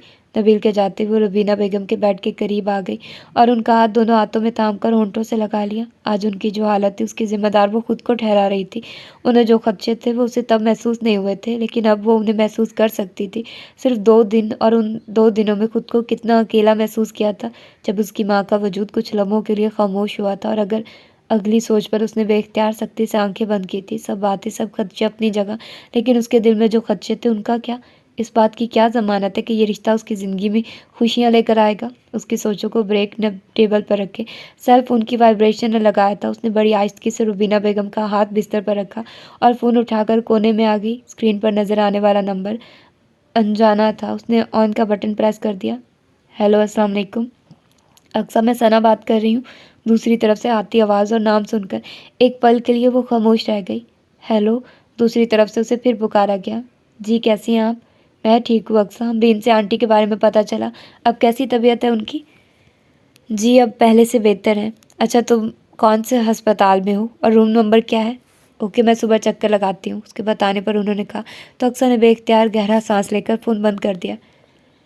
वो दीवार से टेक लगाए कब से अपनी माँ के मुतमईन और मुस्कुराते चेहरे को देख रही थी। अभी कुछ देर पहले जब वो रुबीना बेगम को दलिया खिला रही थी और उनका मूड ठीक करने के लिए इधर उधर की बातें कर रही थी, वो यूं थी जैसे उसे सुन ना रही हूँ। और अभी सना और उनके साथ उनका ड्राइवर फ्रूट्स जूसेस वगैरह लेकर अंदर दाखिल हुआ। उसे देखते रुबीना बेगम खुश हो गई और अब हशाश बशाश बैठी उससे बातें कर रही थी। उसने रुबीना से नजरें हटाकर नबील भाई को देखा, जो बहुत गौर से सना को देख रहे थे। उन्होंने नबील भाई की तरफ एक कार्ड बढ़ाया और खड़ी हो गई। अच्छा आंटी, इजाज़त दें और जल्दी से ठीक हो जाइए, आखिर आप दुल्हन की अम्मी हैं। वो झुककर रुबीना से गले मिली, जबकि अक्सा ने सख्ती से होंठ भींच लिए। और नबील भाई, आप अपनी तसल्ली कर लें। उनके कहने पर नबील भाई ने मुस्कुराकर सर हिला दिया। फिर वो अक्सा के सामने आकर रुकी। आंटी अब ठीक है, इतनी टेंशन लेने की ज़रूरत नहीं, अपना हाल देखो। उसने अपने हाथ से उसके चेहरे पर बिखरे बालों को समेटकर कान के पीछे किया। आंटी जी, अक्सा का ख्याल रखिए, ये आपके पास हमारी अमानत है, उसने मुड़कर रुबीना बेगम से कहा, जबकि वो हैरत से उनकी गुफ्तगू सुन रही थी। उसने अब तक कब कहाँ की थी और ये बात कब तय हुई? हारून ने मुझे लेने आना था, सोचा था तुम दोनों को मिलवा देती, लेकिन तुमने अपना हाल बेहाल किया हुआ है। चलो फिर सही। वो पिछली दफ़ा की तरह उसका गाल सुलाकर बाहर निकल गई। उसके जाते ही उसने रुबीना बेगम की तरफ देखा, लेकिन वो आंखें बंद कर चुकी थी, जिसका मतलब था उनसे बात ना की जाए। उसे बेहद गुस्सा आया था। जिस तरह उनकी तबीयत थी, वो बात भी नहीं कर सकती थी।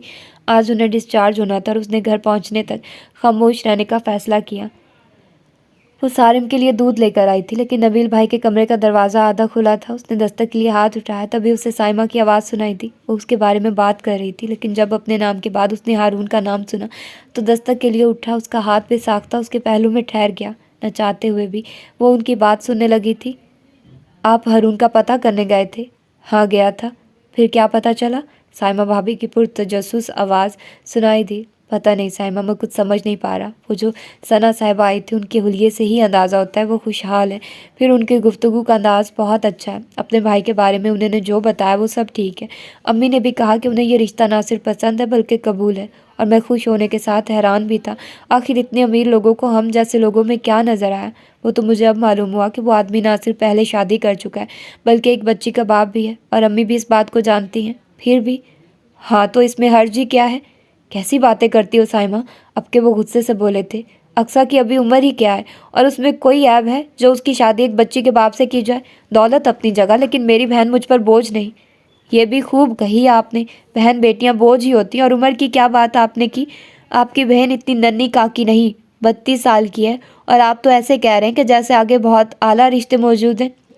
अव्वल तो मुश्किल से कोई रिश्ता आएगा, और अगर होगा भी तो ऐसा ही आएगा जो हमारे जैसे हों।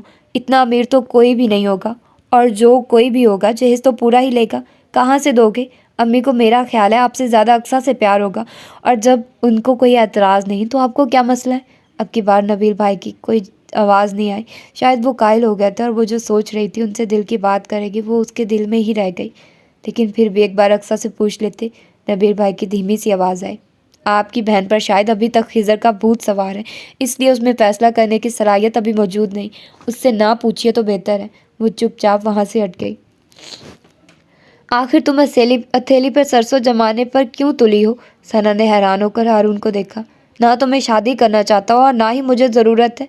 पता है मुझे तुम्हें ज़रूरत नहीं, लेकिन रमशा को माँ की ज़रूरत है। इस बात को तुम मानते हो या नहीं? हाँ, होती है, लेकिन अक्सा बहुत डिफरेंट है। सना के पुरयकीन अंदाज पर वो इस्तज़ाई अंदाज में मुस्कुराया था। आप इतने यकीन से कैसे कह सकती हैं? इंसान को जानने के लिए एक नज़र काफ़ी होती है, सना ने फर्जी कालर झाड़ते हुए कहा। आप तो उसके इश्क में मुब्तला लगती हैं, हारून ने चिढ़कर कहा तो वो मुस्कुरा दी। तुम भी हो जाओगे। अब के हारून ने चौंक कर उन्हें देखा और फिर सर झटक साथ बैठे अपने बहनोई से मुखातिब हुआ। यूसुफ भाई, आप अपनी बीवी को समझाते क्यों नहीं? यार, तुम भाई होकर नहीं समझा सके तो मैं गरीब बेचारा शौहर हूँ जो बिल्कुल अपनी बेगम के रहमो करम पर है। बात के इख्तिताम पर वो खुद कहका लगाकर हंस पड़े। मैं भी अक्सा से मिल चुका हूँ, वो वाकई अच्छी लड़की है। और फिर तुम चाहे रिमशा की बात कितनी भी अच्छी देखभाल कर लो, लेकिन जो तरबियत माँ कर सकती है वो तुम नहीं कर सकते। भाईजान, मैं आपकी बात समझता हूँ, लेकिन मेरी बात आप लोग नहीं समझ रहे। शायद रिमशा की किस्मत में माँ का प्यार ही नहीं, वरना उसकी सगी माँ उसे यूँ छोड़कर न जाती। ये कहते उसका चेहरा बेसाख्ता सुर्ख हुआ था। यूसुफ ने सवालिया नज़रों से सना को देखा। हारून, सब लोग एक जैसे नहीं होते। शायद, उसने गहरा सांस लेकर कहा, लेकिन मुझे औरत के इस रूप से नफरत है। उसको अपनी बीवी से जो ज़ख़म मिला था, इसके बाद उसका ये रवैया हक बजानिब था। लेकिन सना अपने भाई को जो तनहा ज़िंदगी गुजारते नहीं देख सकती थी। पिछली बातें भूल जाओ हारून, अपनी अगली ज़िंदगी के बारे में सोचो और मुझे यकीन है अक्सा तुम्हें इतनी खुशियाँ देगी कि तुम सब भूल जाओगे। आप समझ नहीं रही, वो जैसे ज़िद चोकर बोला। समझ तुम नहीं रहे। अब जब शादी की डेट फिक्स हो रही है, सब तय है, तुम आए बाएं शाएं कर रहे हो। जानते हो उन लोगों को मनाने के लिए मुझे कितने जतन करने पड़े हैं। तो आपसे किसने कहा था? हारून ने गुस्से से उसे देखा। तुम भी कमाल करती हो सना। खामोशी से दोनों बहन भाई की गुफ्तगू सुनते यूसुफ भी आकर बोल पड़े। तुम तो ऐसे कह रही हो जैसे हारून को कोई रिश्ता नहीं मिलना था। एक से एक हसीना दिल हाथ में लिए उनकी राह में खड़ी थी। यूसुफ ने शरारत से अपने सालों को देखा तो सना भी मुस्कुरा दी। मैं जानती हूँ मेरा भाई है ही शहजादा, लेकिन वो सब फैशन की मारी अपने आप में मगन। अगर उनमें से किसी का इंतखाब किया जाता तो उनका मकसद सिर्फ हारून और हारून की दौलत होता। इनमें से कोई रिमशा को माँ का प्यार नहीं दे सकता था। और ये आप कैसे कह सकती हैं कि जिस लड़की का आपने इंतखाब किया है उसे मेरी दौलत की चाह नहीं और वो रिमशा को माँ का प्यार देंगी? वो अनमैरिड है, खूबसूरत है, एजुकेटेड है, तो उसकी क्या मजबूरी है कि मुझसे जो पहले से शादीशुदा और एक बच्ची का बाप है उससे शादी करने को तैयार हो गई है? हारून अपने सवालों के लिए हक बजानिब था। मैंने कहा ना, मैंने किस तरह अक्सा की वालदा को तैयार किया ये मैं ही जानती हूँ। उसकी वालदा बीमार है, फादर की डेथ हो चुकी है, उसकी अम्मी अपनी ज़िंदगी में उसकी शादी देखना चाहती हैं, बस ये बात है। वो कायल तो नहीं हुआ था, लेकिन उसका फ़ोन आ गया तो वो माजरत करके उठ गया, जबकि सनापुर सोच अंदाज में उसे जाता देखती रही। किस एंगल से लगता है तुम्हारी शादी हो रही है? बल्कि लगता है तुम्हें उम्र कैद की सज़ा सुनाई गई है। अक्सा खुदा के लिए अपनी आवाज़ पाख्ता शक्ल पर कोई रौनक ले आओ। ऐसे लग रहा है जैसे मैं तुम्हें अगवा करके लेकर जा रही हूँ। उसके साथ चलती मुसलसल बोल रही थी, लेकिन अक्सा की घबराहट में कोई फ़र्क नहीं आया था। खुदा के लिए अमरीन खामोश हो जाओ, मैं पहले ही बहुत परेशान हूँ। वो तो नज़र आ रहा है, इसलिए पूछ रही हूँ क्यों परेशान है। आखिर सना जी ने हमें इस शॉपिंग मॉल में क्यों बुलवाया है? ये शॉपिंग मॉल है ना, यहाँ लोग शॉपिंग करने आते हैं, तो उन्होंने भी शॉपिंग के लिए बुलवाया होगा। अभी अक्सा ने कुछ कहने के लिए मुंह खोला था कि उसका मोबाइल बज उठा। दूसरी तरफ सना थी, उसने सना को शॉप के बारे में बताया जहाँ वो और अमरीन खड़े थे। कुछ देर बाद वो उनके सामने थी। सना ने उसके लिए अच्छी खासी शॉपिंग की थी और हर जोड़ा इतना महंगा था कि वो देखकर हैरान थी। चलते चलते वो वक्तन फ़वक्तन अपने मोबाइल पर मैसेज कर रही थी। फिर वो उन्हें लेकर ज्वेलर की शॉप में आ गए। उन्होंने खड़े खड़े लाखों खर्च कर दिए थे। अमरीन उसकी किस्मत पर रश कर रही थी। क्या ख्याल, अब कुछ खाना लिया जाए? सारी खरीदारी के बाद सना ने उन दोनों से कहा था। नहीं, अब हमें चलना चाहिए, अक्सा ने जल्दी से कहा। क्यों अक्सा, क्या हुआ? लगता है तुम्हें शॉपिंग पसंद नहीं आई। नहीं, ऐसी बात नहीं, सब बहुत अच्छा है, लेकिन वो अम्मी की वजह से कह रही हूँ। वो इंतज़ार कर रही होंगी। कोई बात नहीं, मैं खुद छोड़ आऊँगी। यहाँ मैकडॉनल्ड से कुछ ले लेते हैं। उनके हतमी अंदाज पर वो दोनों मज़ीद क्या कह सकती थी। अपना ऑर्डर देकर अभी वो टेबल पर आए ही थे जब सना मुस्कुरा कर खड़ी हुई थी। उनके उठने पर अक्सर ने ताज्जुब से उनकी नज़रों के ताक़ुब में देखा। जहाँ एक हैंडसम सा आदमी खड़ा था, उसका ध्यान उनकी तरफ नहीं था। आपने इतनी इमरजेंसी में क्यों बुलवाया है? वो सना से पूछ रहा था। तुम्हें किसी से मिलवाना था, सना मुस्कुराते हुए बोली। हारून, ये अक्सा है और अक्सा ये हारून। उन दोनों ने एक साथ एक दूसरे को देखा था और अगले ही पल अक्सा की नज़रें अपने पाँव पर टिक गई थी। वो अब कहाँ देख रहा था उसे कुछ खबर नहीं थी। और ये अमरीन अक्सा की बेस्ट फ्रेंड। मैंने सोचा शादी में कुछ दिन रह गए, एक दूसरे को कम से कम देख तो लें। ये ना हो शादी वाले दिन एक दूसरे को देखकर बेहोश हो जाएं। सना की बात पर वो और अमरीन कहका लगाकर हंस पड़े, जबकि वो इतनी नर्वस थी कि दिल चाह रहा था यहाँ से 1 मिनट में गायब हो जाए। अक्सा, अगर तुम्हें हारून से कोई बात पूछनी हो तो पूछ लो। उसे खुद एहसास हो रहा था उसका चेहरा सुर्ख हो रहा है, जबकि कानों की लोई जलती महसूस हो रही थी। उसका सर बिसाकता नफी मेला तो सना ने बाजू उसके गिर्द फैलाकर उसे साथ लगा लिया। अक्सा बहुत शाय है। हारून, तुम ही कोई बात कर लो, मैं और अमरीन दूसरी टेबल पर चले जाते हैं। और अक्सा की जान हवा होने लगी। इट्स ओके, आपसे मिलकर खुशी हुई, but I have to go, मुझे ऑफिस में ज़रूरी काम है। Sorry. Okay Aqsa, okay Sana, चलता हूँ। उसने पता नहीं किससे खुशी से मिलने का इजहार किया था, लेकिन उसके जाते ही अक्सा ने गहरा सांस लिया। सना ने बगौर उसका जायज़ा लिया। अब चले, बहुत देर हो गई है।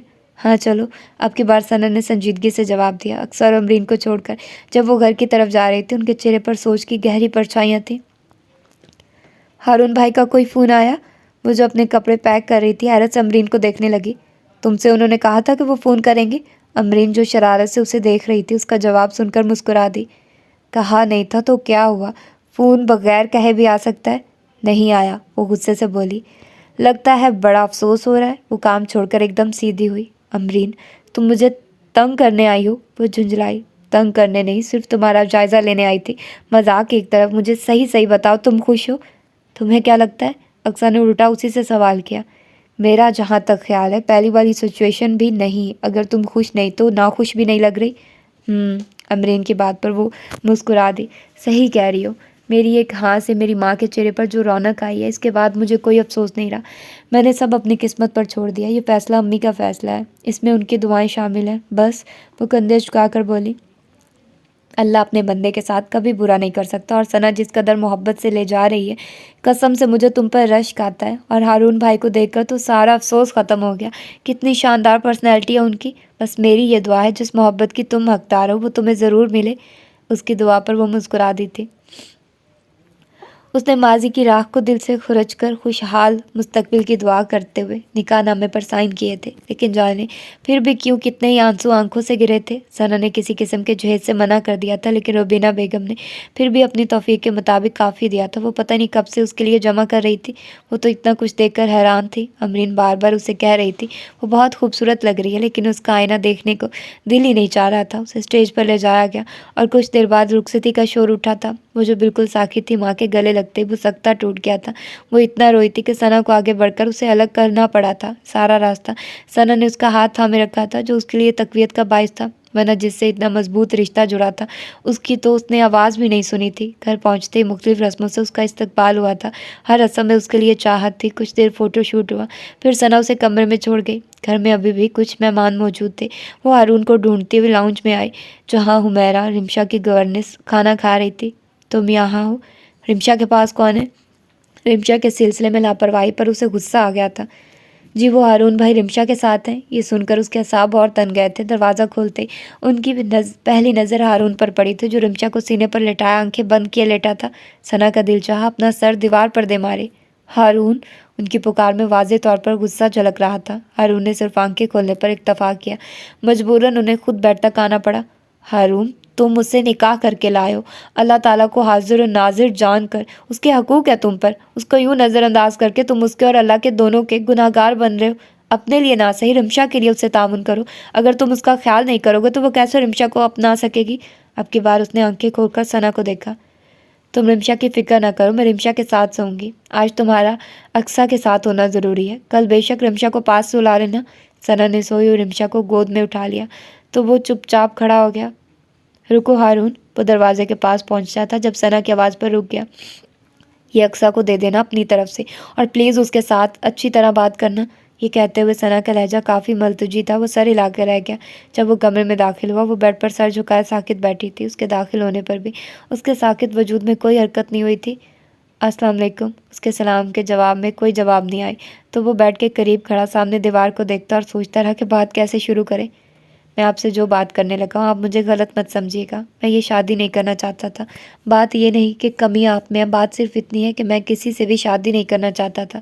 ये शादी मैंने सिर्फ सना और ख़ास तौर पर रिमशा अपनी बेटी के लिए की है। अब जब आप मेरे निकाह में हैं तो इस हक़ से आप यहाँ हर चीज़ के मालिक हैं। आपको यहाँ कोई रोक टोक नहीं होगी। आपको यहाँ रिमशा के लिए लाया गया है। अगर आप रिमशा को सही मायनों में प्यार देंगी तो मैं आपका एहसान मंद रहूँगा। और जहाँ तक मेरी बात है, मैं आपको बता चुका हूँ। बात के इख्तिताम पर जब मुसलसल खामोशी छाई रही तो उसने नज़रें घुमाकर दाएं तरफ देखा। वो अब भी वैसे ही सर झुकाए बैठी थी। उसके चेहरे के तासुरात तो दूर की बात, चेहरा भी नहीं देख पाया। उसने एक पल उसके बोलने का इंतज़ार किया, लेकिन जब दूसरी तरफ से कोई रद्द अमल ज़ाहिर न हुआ तो उसने हाथ में पकड़ा कंगन का बॉक्स उसके आगे रख दिया। ये आपके लिए। रख कर वो सीधा हुआ, अभी मुड़ा ही था जब उसने उसकी आवाज़ सुनी। मुझे चेंज करना है। ऐसे लगा जैसे खामोशी में सुरीली घंटियां बज उठी हों।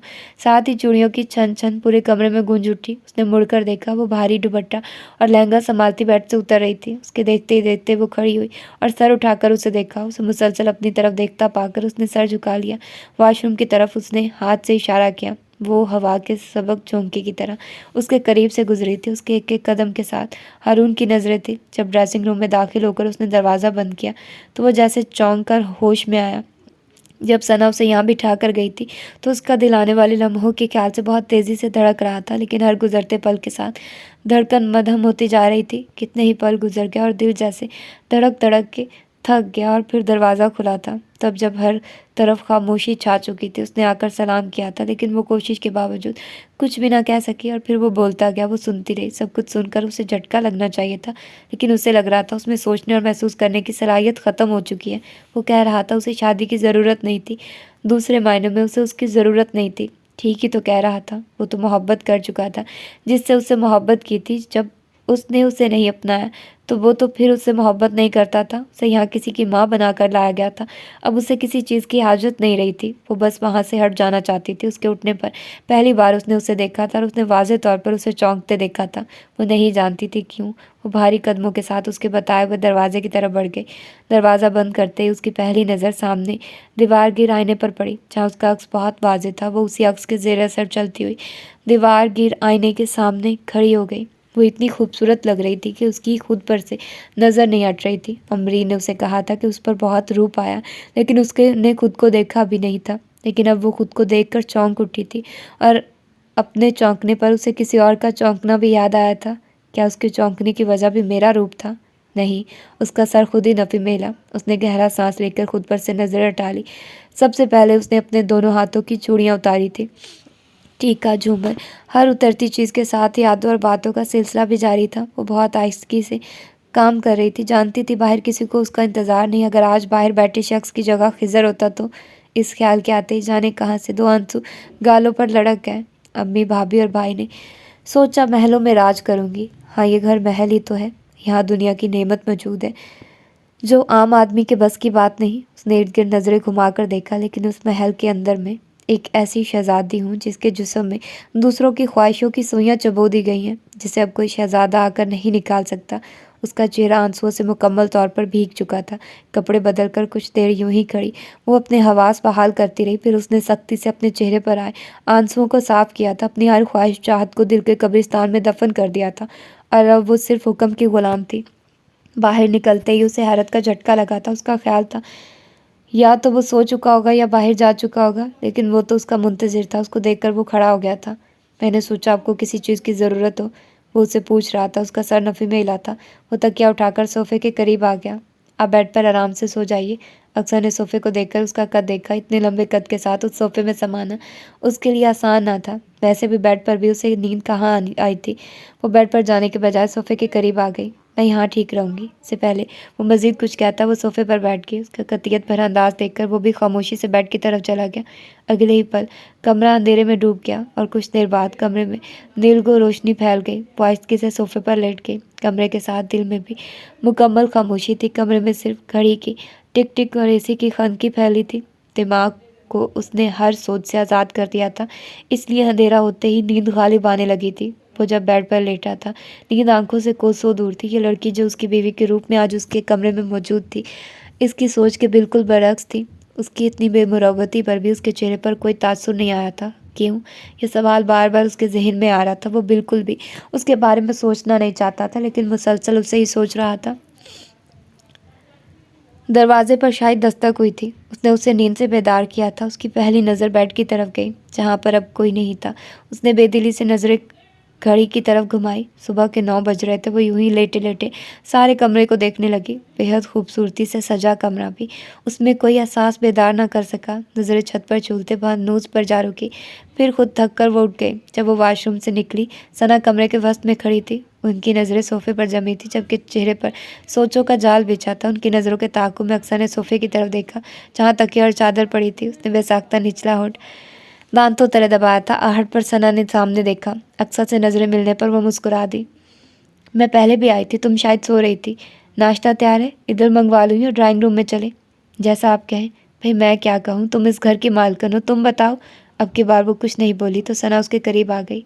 यहाँ बैठो। सना ने उसका हाथ पकड़कर उसे सोफ़े पर बिठा लिया।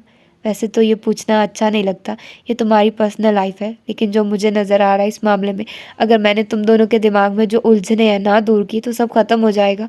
सना की इतनी लंबी तमहीद का मकसद उसे समझ आ रहा था। हारून ने कल तुमसे क्या कहा? अक्सर ने नज़रें उठाकर सना की तरफ देखा। वो उसके जवाब की मुंतज़िर थी। कुछ भी नहीं। झूठ मत बोलो अक्सा, वो डपट कर बोली। तुम शायद मुझे अपनी नंद ही समझो, लेकिन मैं तुम्हें अपनी छोटी बहन मानती हूँ। तुम्हें यहाँ मैं अपनी पसंद से लाई हूँ। तुम्हारे बारे में मैंने बहुत से दावे किए हैं और इन दावों पर मुझे यकीन भी बहुत है। और वो खुद भी नहीं जानती थी वो यहाँ सिर्फ सना की ख्वाहिश की वजह से थी। बोलो अक्सा। सना ने प्यार से उसका गाल थपथपाया तो आंखों में जमी बर्फ़ पिघलने लगी। आंसू एक के बाद एक उसकी आंखों से गिरने लगे। उन्होंने कहा उन्हें शादी की ज़रूरत नहीं थी, वो शादी नहीं करना चाहते थे। और सना का दिल चाहा हारून सामने हो तो एक थप्पड़ तो ज़रूर लगाए। उसके इतना समझाने के बावजूद मुर्गे की वहीं एक टांग। सना को रोती हुई अक्सा पर बेतहाशा तरस आया था, फिर भी अक्सा ने उनसे कोई शिकायत कोई शिकवा नहीं किया था। उन्हें एक बार फिर अपने इंतखाब पर नाज हुआ था। सना ने बहुत प्यार से उसके आंसू साफ किए थे। प्लीज़ अक्सा, तुम हारून की बातों को दिल पर मत लेना। दरअसल हारून के साथ जो पहले हुआ वो अब तक सदमे के ज़ेर असर है। हारून की जिससे शादी हुई थी उसने हारून के एतमाद को धोखा दिया। रिमशा 3 माह की थी जब वो उसे घर के दरवाजे के आगे लावारसों की तरह छोड़ गई। हमारी काम वाली आई तो देखा कि एक बच्चा बाहर पड़ा है। वो बच्चे को उठाकर अंदर ले आए। अभी हम ये समझने की कोशिश कर रहे थे कि ये किसका बच्चा है। नाज का फ़ोन आ गया कि वो अपनी नई ज़िंदगी का आगाज़ करना चाहती है। हारून का बच्चा उसके लिए बोझ है, लिहाजा ये बोझ वो खुद उठाए। हमारे लिए वो बोझ तो नहीं थी, हारून की तो वो जान है। लेकिन ये ख्याल आज भी लर्जा जाता है कि इतनी सी जान खुदा न खास्ता अगर बाहर से कोई जानवर उठा लेता या काट लेता तो। सना के साथ अक्सा ने भी बेसाख्ता झर्जी ली थी। तब से हारून ऐसा हो गया है। ये ठीक है वो शादी नहीं करना चाहता था, लेकिन इसका मतलब ये नहीं कि उसे तुम पसंद नहीं। तुम तो इतनी प्यारी हो कि कोई भी तुमसे मोहब्बत करने लगे, और मुझे यकीन है हारून भी तुमसे मोहब्बत करने लगेगा। बस तुम्हें थोड़ी मोहब्बत और सब्र से काम लेना होगा। मैं ये सब तुम्हें शादी से पहले बताना चाहती थी, लेकिन हालात कुछ ऐसे रहे कि मुझे बताने का मौका नहीं मिला। तुम फिक्र ना करो, सब ठीक हो जाएगा। मैं तुम्हारे साथ हूँ। और हारून जैसा लाताल्लुक नज़र आता है वैसा है नहीं। वो बहुत एहसास और मोहब्बत करने वाला है। उसे जल्द ही तुम्हारी खूबियों का अंदाज़ा हो जाएगा। फिर देखना तुम्हें इतनी मोहब्बत मिलेगी, तुम खुद भी हैरान रह जाओगी। तभी इरीज बच्ची को उठाए अंदर दाखिल हुई। रोने की आवाज़ पर दोनों ने चौंक कर देखा था। मामा देखिए, रिमशा रो रही है। सना ने फ़ौरन उसे गोद में ले लिया। रिमशा मेरी जान, उसे सीने से लगाए पुचकारने लगी, जबकि इरीज मुसलसल अक्सा को देखे जा रही थी। अक्सा मुसलसल उसके देखने पर मुस्कुरा दी। उसकी मुस्कुराहट ने जैसे उसे हौसला दिया था। टीचर, अब आप यहाँ रहेंगी? उसकी बात पर सना खिलखिलाकर हंस पड़ी। बेटा, अब ये आपकी टीचर नहीं मामी है, रिमशा की मम्मा है। कहने के साथ उसने रिमशा को उसकी तरफ बढ़ाया था और उसने बड़ी एहतियात से उस नाजुक वजूद को थामा था। उस कोमल वजूद की मोहनी सूरत देखकर उसने बेसाख्ता उसका मुंह चूमा। वो तकरीबन 6 माह की सेहतमंद बच्ची थी। अरे अक्सा, ये तुम्हें देखकर मुस्कुरा रही है। सना की पुरजोश आवाज़ पर उसने मुस्कुराकर सामने देखा तो नज़रें सामने दरवाजे में खड़े हारून से जा टकराई। न जाने क्यों उसकी मुस्कुराहट सुकड़ गई थी। मामू से देखकर इरीज भागती हुई उससे लिपट गई तो उसने उसे गोद में उठा लिया। आओ हारून, देखो रिमशा ने फ़ौरन अपनी माँ को पहचान लिया। सना का लहजा खुशी के साथ जताता हुआ भी था। हारून ने बगौर अक्सा के झुके हुए सर को देखा, लेकिन वो बिल्कुल भी उसकी तरफ मुतवज्जे नहीं थी। वो बस रिमशा को देखे जा रही थी, जो अपने छोटे छोटे हाथों से उसके बालों को पकड़ने की कोशिश कर रही थी। वलीमा की तकरीब 5 स्टार होटल में थी। वो मुस्कुराते हुए चेहरे के साथ सबसे मिल रही थी। उसने कई लोगों को अपनी किस्मत पर रश करते सुना था। जब इंसान पर मुश्किल आती है तो उसके पास 2 रास्ते होते हैं, या तो उनका हिम्मत से मुकाबला करे या खुद को हालात के धारे पर छोड़ दे, और उसने दूसरा रास्ता इख्तियार किया था। सब कुछ अपनी किस्मत पर छोड़ दिया था। मोहब्बत उसकी किस्मत में नहीं थी। उसने इस मामले में हार मान ली थी। दुनिया में कितने ही लोग थे जो समझौते के साथ ज़िंदगी बसर करते हैं, तो चलो उनमें से एक वो भी सही। और जहाँ तक रिमशा की बात थी, उसे उसके लिए लाया गया था, और जब से उसने रिमशा की पैदाइश की कहानी सुनी थी और उसे देखा था, उसके दिल में खुद ब खुद उसके लिए मोहब्बत पैदा हो गई थी। एक औरत चाहे माँ हो या ना हो, उसके अंदर ममता तो अल्लाह ने शुरू से ही रखी होती है। और फिर उसे तो बच्चे वैसे भी बहुत अच्छे लगते थे। उसे नहीं लगता था कि वो कभी रिमशा की सौतेली माँ बन सकेगी। कोई माँ इतनी जालिम कैसे हो सकती है? रिमशा के बारे में सारे हालात सुनकर अमरीन ने बेसाख्ता अफसोस से कहा था। मैं तो खुद हैरान हूँ। तुम रिमशा को देखो, इतनी प्यारी है कि कोई गैर भी बेसाख्ता उसको प्यार करने पर मजबूर हो जाए। वो तो फिर उसकी अपनी सगी माँ थी। अमरीन ने पुरसोच अंदाज में सर हिलाया। अच्छा ये बताओ, सना जी ने रिमशा की माँ के मुतालिक कोई और बात नहीं बताई? तुमने देखा उस औरत को कैसी थी? नहीं, बस इतना ही कहा कि उसने हम सबको धोखा दिया है। और जहाँ तक देखने की बात है, मैं सिर्फ वहाँ 1 दिन रही हूँ। वलीमा के बाद मैं इधर आ गई थी और मुसलसल 5 दिनों से यही हूँ। 5 दिन? अमरी ने 5 दिन को काफ़ी लंबा खींचा था। लगता है ये 5 दिन 5 सदियों की तरह भारी महसूस हो रहे हैं। हारून भाई ज़्यादा याद आ रहे हैं। अमरीन के कहने पर वो मुस्कुरा दी। अपना दर्द छुपाकर मुस्कुराहट चेहरे पर रखना शुरू से ही उसकी आदत थी। जब ये दर्द उसने अपनी माँ को नहीं बताया तो अमरीन बेशक उसकी बेहतरीन दोस्त और राजदां थी, लेकिन कुछ बातें सिर्फ अपने दिल में रखने के लिए होती हैं। फूफो, सारिम ने तीसरी दफ़ा अंदर झांककर उसके होने की तस्दीक की थी। उसकी उस हरकत पर वो बेसाख्ता मुस्कुराई थी। सारिम इधर आओ, उसके पुकारने पर वो फिर भाग गया। हारून भाई का फ़ोन आया? नहीं। क्यों? क्यों क्या? बस नहीं आया। तभी मोबाइल की बेल बजी थी। सना का फ़ोन था। हाल अहवाल पूछने के बाद वो वापसी के बारे में पूछ रही थी। जैसे आप कहें। लड़की एक तो तुम ताबेदार बहुत हो। दूसरी तरफ से सना की मुस्कुराती हुई आवाज़ पर वो भी मुस्कुरा दी। चलो ठीक है, मैं थोड़ी देर में आती हूँ। बाजी, रिमशा कैसी है? ठीक है, तुम्हें याद कर रही है, हारून का नहीं पूछोगी जो सबसे ज़्यादा तुम्हें मिस कर रहा है? दूसरी तरफ से आती आवाज़ में शरारत साफ महसूस हो रही थी। उनका क्या हाल है? इतना अच्छा नहीं, तुम खुद आकर देख लो। अब के उसने कोई जवाब नहीं दिया। चलो ठीक है, थोड़ी देर में मुलाकात होती है। सना ने भी कुछ सोचकर फ़ोन बंद कर दिया। घर में सब हारून के मुंतज़िर थे, लेकिन जब सिर्फ ड्राइवर आया तो घर वालों के साथ उसे भी बुरा लगा था, लेकिन जल्द ही उसने खुद पर काबू पा लिया। घर पहुंची तो सब मौजूद थे। सबसे पहली नज़र हारून पर पड़ी थी, जो रिमशा को गोद में लिए बैठा था। उसे सबसे पहले सना ने देखा था। वो मुस्कुराती हुई उठी और उसे गले लगा लिया। सॉरी अक्सर, मेहमान आ गए थे इसलिए मैं नहीं आ सकी। कोई बात नहीं, वो मुस्कुरा कर बोली। अभी मैं फ़ोन ना करती तो तुमने आना नहीं था। सना ने उससे अलग होकर शिकवा किया था। तुम्हारी बेटी तुम्हें कितना मिस कर रही थी पता है? सना के कहने पर उसकी नज़रें रिमशा तक गई, जो बाप की कमीज़ के बटनों के साथ खेलने में मसरूफ़ थी। रिमशा से नज़रें हारून के चेहरे तक गई। अपनी तरफ देखता पाकर उसने फ़ौरन नज़रों का ज़ाविया बदला था। शादी के 2 हफ्ते गुजरने के बाद भी उसके और हारून के दरमियान अजनबियत बरकरार थी। उस घर में सिर्फ सना का किरदार ऐसा था जिसने उन दोनों को साथ बांध रखा था। हाँ, अलबत्ता रिमशा के साथ वो बहुत मानूस हो गई थी। सुबह हारून ऑफिस चले जाते और वो सना और रिमशा के साथ बहुत खुश रहती, लेकिन उसकी ये खुशी ज़्यादा दिन बरकरार न रह सकी। क्या हुआ? सना ने हैरत से उसकी हैरान परेशान शक्ल देखी। आप जा रही हैं? जाना तो है ना, मुझे यहाँ रहते हुए 1 माह से ज़्यादा हो गया है। यूसुफ मुझसे कुछ ना कहें, लेकिन उन्हें गुस्सा तो आता होगा। और इरीज की पढ़ाई भी डिस्टर्ब हो रही है। पहले मुझे हर वक्त हारून और रिमशा की फ़िक्र लगी रहती थी, लेकिन अब तुम आ गई हो तो मुझे सुकून है। लेकिन बाजी, मैं अकेले। घबराहट के मारे उससे आगे बोला नहीं गया। सना ने बेसाख्ता उसे साथ लगा लिया। पगली हो तुम, इसमें घबराने वाली क्या बात है? मैं यही हूँ और रोज़ चक्कर लगाऊंगी, फ़ोन भी करूंगी, लेकिन अभी तो मुझे इस्लामाबाद जाना है। यूसुफ की बहन मस्कत से आई है, इसलिए जाना ज़रूरी है, वरना मैं अभी ना जाती। और तुम डर क्यों रही हो? हारून अभी भी तुम्हारे साथ ठीक नहीं? सना ने खोजती नज़र उसके चेहरे पर गाड़ दी तो वो गड़बड़ा गई।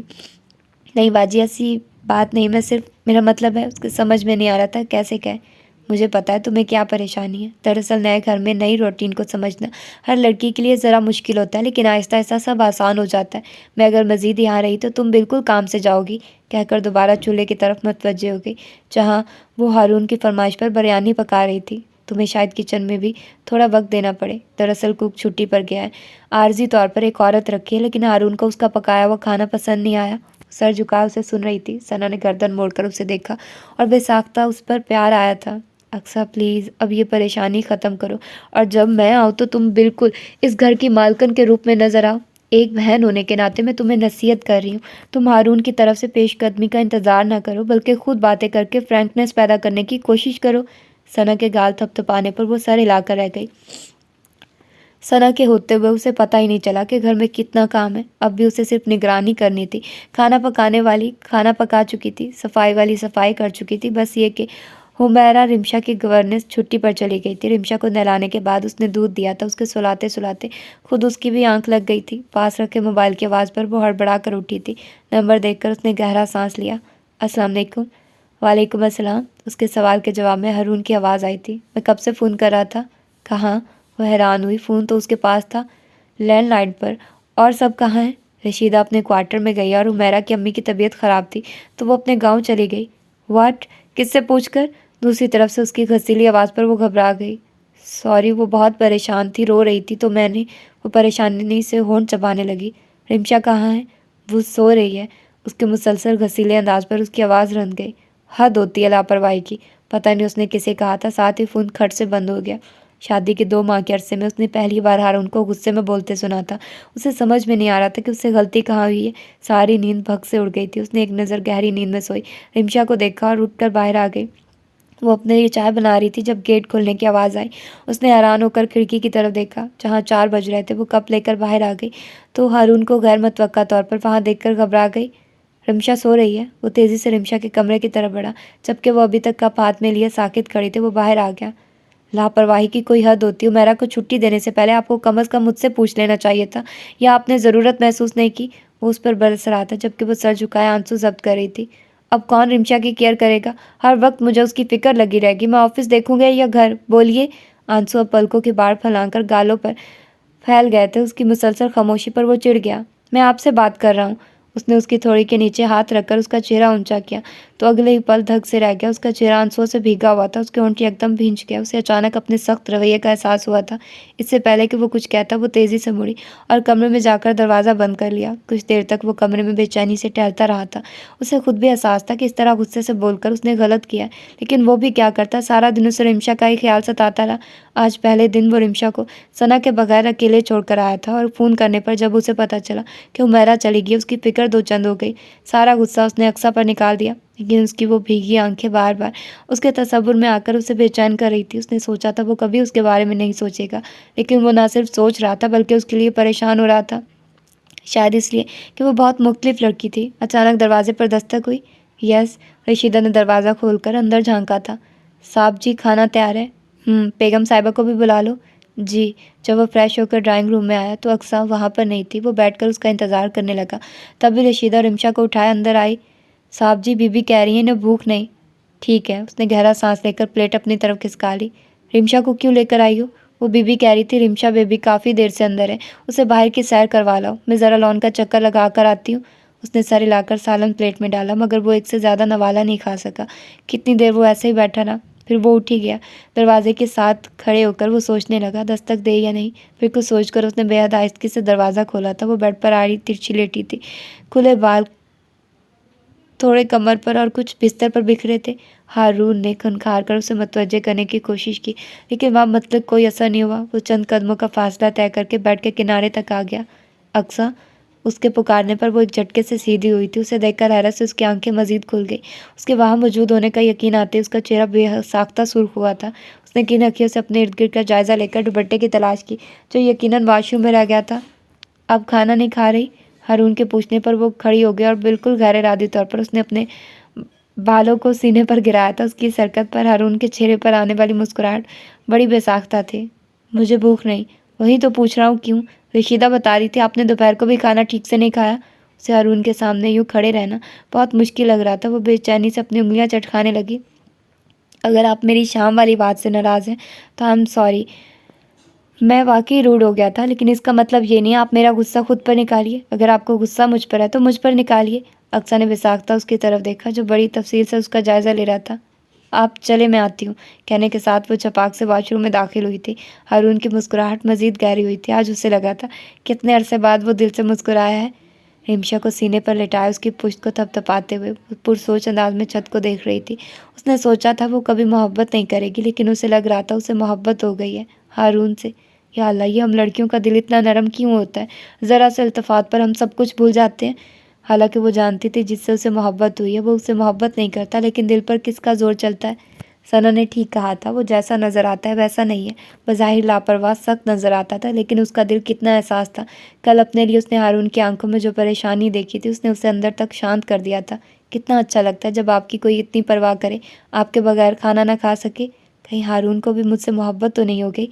इस ख्याल ने ही उसके चेहरे पर मुस्कुराहट सजा दी थी। उसने कितनी दफ़ा उसे खुद को देखते पाया था। उसके देखने पर बाज़ दफ़ा तो वो नज़रें चुरा लेता और बाज़ दफ़ा देखता रहता, यहाँ तक कि उसे नज़रें झुकाना पड़ती। पर उससे आंखों की ये आंख मचोली अच्छी लगती थी। अगर उनमें मियाँ बीवी वाली बेतकल्फ़ी नहीं थी तो पहले दिन वाली अजनबियत भी नहीं थी। वो लोग अब एक दूसरे से बात कर लेते थे, लेकिन रिमशा के मामले में शायद वो अभी भी बहुत मोहतात था। उसने अक्सर उसे खुद पर नज़र रखते देखा था जब वो और रिमशा अकेले होते, लेकिन उसका दिल तो साफ़ था। अगरचे वो हारून के हवाले से उस घर में आई थी, लेकिन हारून से पहले उसने रिमशा को दिल से कबूल किया था। दिलों के भेद अल्लाह जानता, उसकी नीयत साफ़ थी, इसलिए उसे यकीन था अल्लाह ताला की मदद भी शामिल हाल है। अक्सर चमचा उसके मुंह के पास लेकर जाती तो वो हाथ मारकर उसे गिराने की कोशिश करती तो वो फ़ौरन पीछे कर लेती और रिमशा खिलखिलाकर हंस पड़ती। वो खा कम और खेल ज़्यादा रही थी। अक्सर ने बाउल उठाकर साइड पर रख दिया और रिमशा को सोफे से उठाकर गोद में बिठा लिया। शैतानी, मम्मा से शैतानी। वो उसे गुदगुदाने लगी तो वो और खिलखिलाकर हंसने लगी। उसके साथ वो भी हंस रही थी और वो जो ऑफिस के लिए तैयार होकर निकल रहा था, हंसी की आवाज़ सुनकर वहीं रुक गया। उसने अंदर झांक कर देखा, सामने का मंजर कितना खूबसूरत और भरपूर था। वो बेख्तियार मुस्कुराया। Good morning. हारून की आवाज़ पर उसने चौंक कर सामने देखा। गुड मॉर्निंग जवाब देकर वो रिमशा को गोद में उठाकर खड़ी हो गई। उसने करीब आकर रिमशा को उसके हाथों से ले लिया। माई लिटिल एंजल, पापा ऑफिस जा रहे हैं, पापा को बाय नहीं बोलना। उसका मुंह चूम रहा था। रिमशा ने रोना शुरू कर दिया। वो अक्सा की तरफ बाजू फैलाकर उसे गोद में उठाने को कह रही थी। हारून ने हैरत से रिमशा को देखकर अक्सा को देखा। कुछ तो जादू है तुम में, वो हल्के से गुनगुनाया। अक्सा ने ना समझने वाले अंदाज में उसे देखा। नाश्ता लग गया? टाइम नहीं अभी, हारून ने घड़ी देखकर कहा। आज ऑफिस में बहुत ज़रूरी मीटिंग है, हो सकता है मुझे देर हो जाए। रिमशा का ख्याल रखना, अगर कोई बात हो तो मुझे फ़ोन कर देना, उसे ताकीद कर रहा था। और वो जानती थी दर पर्दा उसे रिमशा की फ़िक्र है। वो मुड़ा तो वो बेसाख्ता उसे पुकार उठी, सुनिए।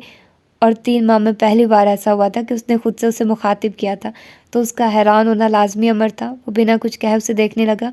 मैं जानती हूँ आप रिमशा के हवाले से इजी फील नहीं करते, लेकिन इतने दिनों में आपको मेरे बारे में कुछ तो अंदाज़ा हो गया होगा। आप शायद मुझे रिमशा की माँ नहीं समझते, लेकिन मैं रिमशा को अपनी बेटी मानती हूँ। आप रिमशा के लिए हुमैरा पर, जो एक गैर औरत है, एतबार कर सकते हैं। तो क्या मैं इस कदर बेएतबार हूँ कि आपको बार बार याद करवाना पड़ता है कि मैं रिमशा का ख्याल रखूँ?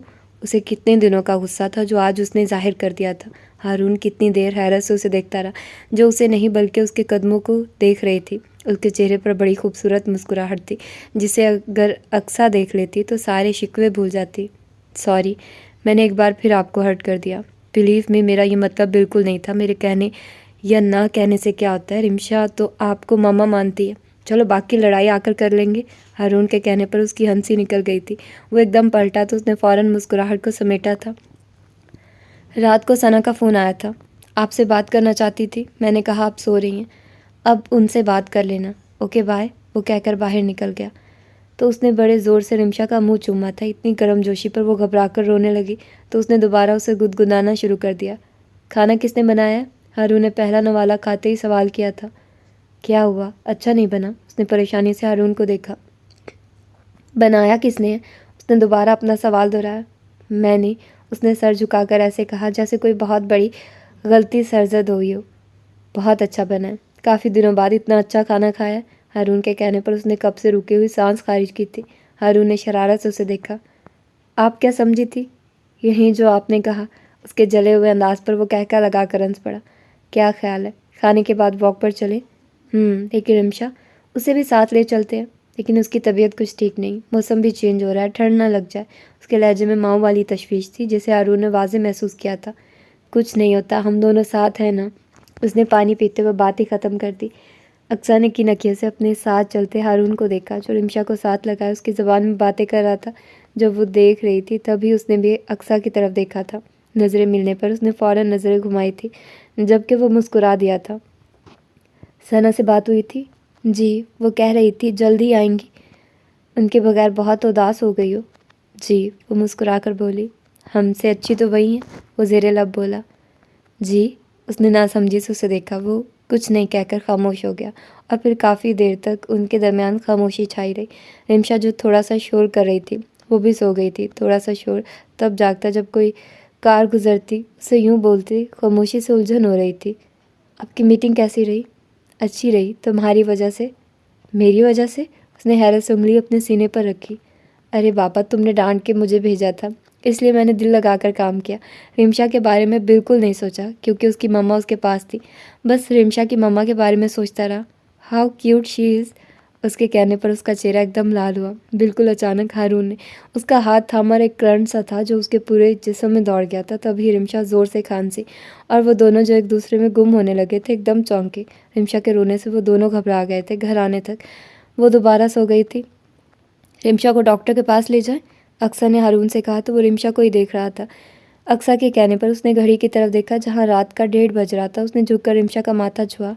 अभी तो ठीक है, लेकिन कुछ देर पहले पता नहीं क्या हुआ था, वो परेशानी से बोला। वो क्या कहती, वो तो खुद उसकी अचानक ख़राब होने वाली तबीयत से परेशान थी। आप सो जाइए, सुबह आपको ऑफिस भी जाना है। मैं रिमशा के पास हूँ। उसकी सुर्ख आंखें देखकर उसे कहना पड़ा। मैं ठीक हूँ और रिमशा भी मुझे ठीक लग रही है, तुम भी सो जाओ। बल्कि ऐसा करो, रिमशा को लेकर मेरे पास आ जाओ। कोई और वक्त होता तो वो इन जुमलों के कहीं मतलब निकालती, लेकिन उस वक्त वो बेहद परेशान थी। नहीं, रात को वो कहीं दफ़ा उठती, आप डिस्टर्ब होंगी। आप जाइए, मैं हूँ रिमशा के पास। ठीक है, लेकिन तुम सो जाओ, वो कहकर चला गया। तो वो कितनी देर तक उसे देखती रही। कुछ ही अरसे में वो उसे कितनी अजीज़ हो गई थी। उसे लगता था जैसे उसे उसी ने जन्म दिया। उसने रिमशा की पेशानी चूमकर उसे अपने साथ लगा लिया। रात का जाने कौन सा पहर था जब किसी अजीब एहसास के साथ के तहत उसकी आंख खुली थी। उसका हाथ बेसाख्ता रिमशा की तरफ बढ़ा। उसने जल्दी से साइड टेबल की लाइट ऑन की। उसके मुंह से चीख निकलते निकलते रह गई। रिमशा का जिस्म कांप रहा था, जबकि होंठ नीले पड़ गए थे। उसने रिमशा के माथे और जिस्म को छुआ तो बिल्कुल ठंडा पड़ गया था। उसे बिल्कुल समझ में नहीं आ रही थी वो क्या करे। वो नंगे पाँव बाहर की तरफ भागी तो उसने दस्तक दिए बगैर धड़ से दरवाज़ा खोला था। वो जो बेखबर सो रहा था झटके से उठा। अंधेरे में भी उसने अक्सा को पहचान लिया था। हारून, वो रिमशा, पता नहीं उसे क्या हुआ है। और वो उसकी तरह वो भी नंगे पाँव भागा। रिमशा की हालत देखकर वो भी घबरा गया था। मैं गाड़ी निकालता हूँ, तुम रिमशा को ले आओ। जितनी देर में उसने गाड़ी निकाली वो गेट लॉक करके रिमशा को ले आई थी। सुबह के 5 बज रहे थे। सड़क पर ट्रैफिक बराए नाम थी। सारा रास्ता वो कुरानी आयतें पढ़कर रिमशा पर फूंकती रही थी। शुक्र था डॉक्टर ड्यूटी पर मौजूद था। रिमशा को देखते ही उन्होंने उसे आईसीयू में शिफ्ट कर दिया। डॉक्टर्स के बकौल उसे नमूनिया का सीरियस अटैक हुआ था। वो आंखें बंद किए बस अल्लाह से उसकी ज़िंदगी मांग रही थी। उसे इर्द गिर्द का कोई होश नहीं था। हारून कितनी बार उसके पास आया, लेकिन हर बार उसे अल्लाह के हजूर दुआ को पाया। वो उसकी सच्ची ममता का कायल हो गया। अक्सा, हारून ने उसका कंधा हिलाया तो उसने बड़ी मुश्किल से अपनी सूजी हुई आंखें खोली। रिमशा, उसने डरते डरते रिमशा का पूछा था। वो अब बेहतर है और उसने बेख्तियार अल्लाह का शुक्र अदा किया था। हारून उसके करीब बैठ गया और उसका हाथ अपने दोनों हाथों में थाम लिया। तुम थोड़ी देर के लिए घर चली जाओ, हम रात से इधर हैं।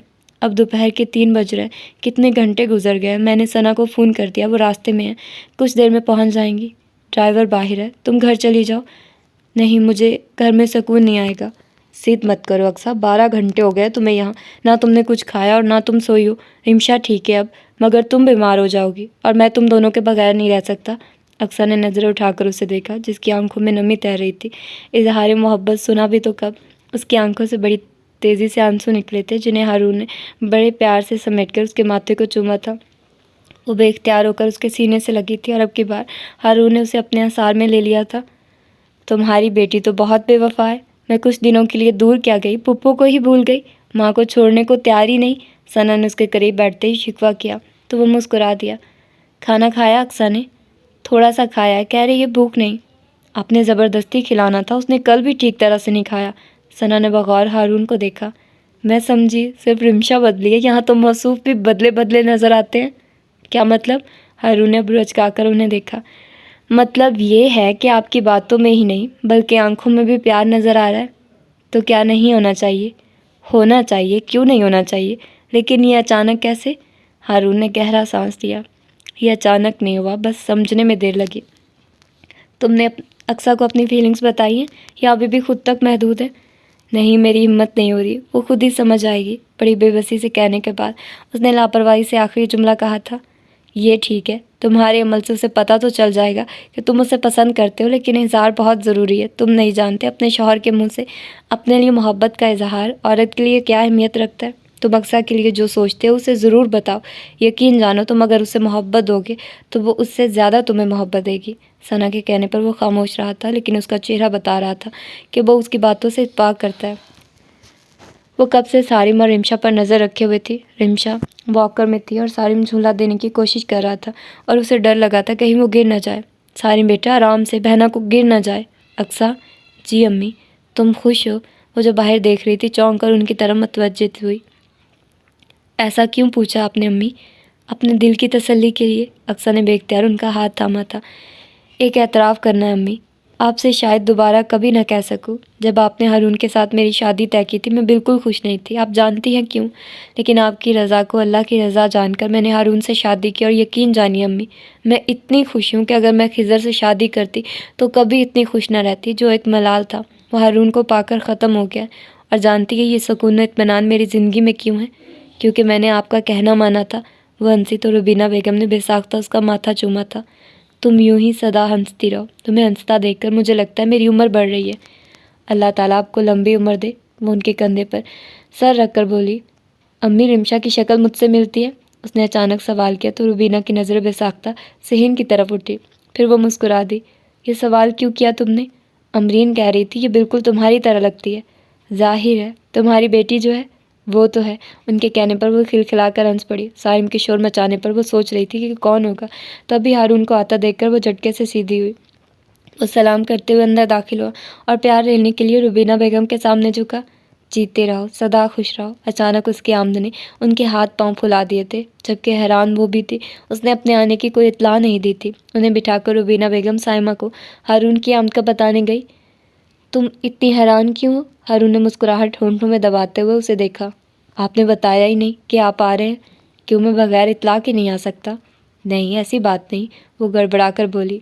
रिमशा तो यहाँ बहुत खुश लग रही है। सारिम के साथ, बच्चों के साथ खुश रहते हैं। वो रिमशा को देखते हुए बोली तो हारून ने बगौर उसे देखा। अच्छा, उसकी अच्छा पर अक्सर ने नज़रें घुमाकर उसे देखा। क्यों, मैंने गलत कहा? उसे यूं ही देखता पाकर उसे लगा शायद उसने गलत कहा है। नहीं, बिल्कुल ठीक कहा। मैं सोच रहा हूँ मुझे ये ख्याल पहले क्यों नहीं आया। अक्सर नासमझी से उसे देखने लगी। मैं समझी नहीं। मैं समझाऊंगा, लेकिन घर जाकर। मैं तुम दोनों को लेने आया हूँ। क्या? उसकी बात सुनकर वो चीख उठी थी। मैं आपसे पूछ कर आई थी कि मैं मम्मी के पास 2-3 दिन रहूँगी। ये कहते वो रो देने को थी। हारून ने जैसे उसकी कैफियत का मज़ा लिया। बस अपनी फिक्र है, मेरा कोई ख्याल नहीं। मैं अकेला घर पर क्या करूँगा? पहले भी तो आप अकेले रहे, उन रूठे लहजे में बोली। पहले की बात और थी, अब मुझसे तुम्हारे बगैर रहा नहीं जाता। इससे पहले वो कोई जवाब देती, नबील और साइमा अंदर दाखिल हुए थे तो बात अधूरी रह गई। वो उठकर किचन में आ गई। भाभी, खाने का बहुत शुक्रिया। हारून के शुक्रिया अदा करने पर साइमा भाभी बेहद खुश हुई थी। वैसे भी इतना पुरतकल्लुफ़ खाना बनाने पर उनका जितना शुक्रिया अदा किया जाता है वो कम होता। अच्छा आंटी, अब इजाज़त दे, चलें? उसने अक्सा से कहा, जो रिमशा को गोद में लिए मुंह फुलाए बैठी थी। रुबीना ने एक नज़र अक्सा के चेहरे को देखा। वो जानती थी वो रहने के इरादे से आई थी और वो खुद भी चाहती थी कि अक्सा कुछ दिन उनके पास रहे, लेकिन दामाद की इतनी चाह को भी वो नज़रअंदाज नहीं कर सकती थी। अक्सा, उठो बेटा। उनकी आवाज़ के साथ आंखों में भी तनबीह थी। वो चुपचाप खड़ी हो गई। गाड़ी में बैठने तक उसका मूड ऑफ था। हारून ने मुस्कुराते हुए 2 दफ़ा उसकी तरफ देखा, लेकिन उसने जो गर्दन सीधी रखी थी वो मोड़ी नहीं। हारून ने उसका हाथ पकड़ा तो एक पल के लिए उसे झटका लगा, लेकिन दूसरे पल उसने हाथ खींच लिया। कुछ देर बाद फिर उसका हाथ हारून की गिरफ्त में था, लेकिन इस बार उसकी गिरफ्त सख्त थी। वो हाथ नहीं छुड़ा सकी तो उसने अपनी कोशिश तर्क कर दी। अब उसका हाथ गियर पर था और उसके हाथ के ऊपर हारून का हाथ था। हारून ने बात कोई नहीं की थी। वो जितना गुस्से में थी वो उतना ही मुस्कुरा रहा था। सारे दिन की खेलती रिमशा भी थक कर उसकी गोद में सो गई थी। घर आने पर वो तेज़ी से गाड़ी से उतरी थी। रिमशा को लेटाकर वो खुद बात लेने चली गई। जब वो बाहर निकली, रिमशा बेड पर नहीं थी। वो थक से रह गई। वो लाउंज में आई। सारी लाइटें ऑफ थी। वो मज़ीद परेशान हो गई। हारून के कमरे के सामने खड़े होकर उसने एक लम्हे के लिए सोचा था और फिर हैंडल घुमाकर अंदर आ गई। कमरे में एक काट का इजाफा हो चुका था और रिमशा बड़े मज़े से सो रही थी। उसने गहरा सांस लिया। तभी उसकी नज़र हारून पर पड़ी, जो बड़ी तफसील से उसका जायज़ा ले रहा था। रिमशा को आप यहाँ लेकर आए हैं? उसके पूछने पर हारून ने इस बात में सर हिलाया। आपको पता है मैं कितना डर गई थी? इसमें डरने वाली क्या बात है? अब इतनी सी बच्ची कहीं चल कर जा तो सकती नहीं। कहाँ जा रही हो? वो मुड़ी तो हारून ने पूछा। अपने कमरे में, उसने हैरान होकर बताया। मेरे ख्याल में तुम्हारा कमरा ये है। अब की बार हैरत के मारे वो पूरी की पूरी मुड़ गई। तब तक वो उसके करीब आ चुका था। तुम रिमशा की वजह से इस कमरे में सोती थी। अब तो रिमशा यहाँ है। वो भी हैरत से उसे देख रही थी। हारून को बेसाख्ता उस पर प्यार आया था। उसने हाथ उसकी कमर में डालकर उसे खुद से करीब कर लिया। उसे बेड पर बिठाकर वो खुद भी उसके सामने बैठ गई। मैं कई दिनों से तुमसे कुछ कहना चाहता था, लेकिन कह नहीं सका। लेकिन अब नई ज़िंदगी का आगाज़ करने से पहले मैं चाहता हूँ कि तुम्हारे दिल में मेरे लिए कोई बदगुमानी ना हो। तुम जानती हो मैं ज़िंदगी के जिस तल्ख तजर्बे से गुजरा था, उसने मुझे शादी से बदजन कर दिया था। सना के मजबूर करने पर मैंने शादी तो कर ली, लेकिन तुम्हारे करीब ना हो सका। मैंने पहली बार तुम्हें दुल्हन बने देखा तो मुझे तुम बहुत अच्छी लगी। फिर तुम्हारा मोहब्बत करने वाली औरत का रूप देखकर मेरे दिल में तुम्हारे लिए मोहब्बत पैदा हो गई। मैं आज पहली और आखिरी बार तुमसे नाज का जिक्र कर रहा हूँ। आइंदा उसका नाम भी हमारे दरमियान नहीं आएगा। वो मेरे होते हुए किसी और में इंटरेस्टेड थे। ये मुझे बहुत बाद में पता चला। शादी के 5 माह बाद हमारी शादी ख़त्म हो गई। रिमशा के बारे में मुझे तब पता चला जब वो उसे बाहर छोड़कर चली गई। और कितनी देर मैं हैरत में रहा। कोई माँ ऐसा भी कर सकती है? तो तुम खुद सोचो, एक सगी माँ ऐसा कर सकती है? तुम तो सौतेली बनकर आ रही थी, और सौतेली माँ का जो इमेज सदियों से चला आ रहा है वही सब लोगों के जहनों में आज भी मौजूद है। हालांकि सना तुम्हारी बहुत तारीफ़ करती थी, लेकिन मेरा दिल मुतमईन नहीं था। वो तुम्हारी गर्विदा थी। आज मैं सचमुच तुम्हारा आशिक हो गया हूँ। तुम्हारा ज़ाहिर जितना खूबसूरत है, तुम्हारा बातिन उससे ज़्यादा खूबसूरत है। और अक्सा को लगा उसकी ज़िंदगी की सारी तकलीफ़ें, सारे दुख उस एक लम्हे की खुशी के आगे हार गए। वो बेख्तियार होकर रो पड़ी थी। हारून ने उसका सर सीने से लगा लिया था। मैं जानता हूँ अक्सा, मैंने तुम में बहुत तकलीफ़ दी है, लेकिन अब मैं तुम्हें इतनी मोहब्बत दूंगा कि तुम सब भूल जाओगी। और अगर तुम भी मुझसे प्यार करती हो तो मुझे माफ़ कर दो। वैसे तो मैं जानता हूँ तुम्हारा दिल बहुत बड़ा है। हारून ने उसका चेहरा दोनों हाथों में थाम कर अपने सामने किया। प्यार करती हो मुझसे? वो उस पर झुका पूछ रहा था। वो सर हिलाकर मुस्कुरा दी और सर एक बार फिर हारून के सीने पर रख दिया। रिमशा बच्चों में काफ़ी खुश रहती है, क्या ख्याल है? इसका कोई भाई या बहन नहीं होनी चाहिए? अक्सा का चेहरा एकदम सुर्ख हुआ था। हारून, क्या ख्याल है? वो शरारत से उस पर झुका। मुझे नहीं पता, वो दोनों हाथों में चेहरा छुपाकर बोली। तो वो कहका लगाकर हंस पड़ा और कुछ देर बाद वो भी उसके साथ हंस रही थी। और ये था मरियम अज़ीज़ का खूबसूरत सा नावल। यकीनन आप लोगों को पसंद आया होगा और आप लोगों ने इस नावल को एंजॉय किया होगा। मुझे भी बहुत अच्छा लगा ये नावल, मैंने इस नावल को एंजॉय भी किया। और बस मेरी थोड़ी सी तबीयत नहीं ठीक है और मुझे थोड़ा सा बुरा लग रहा है पढ़ते हुए।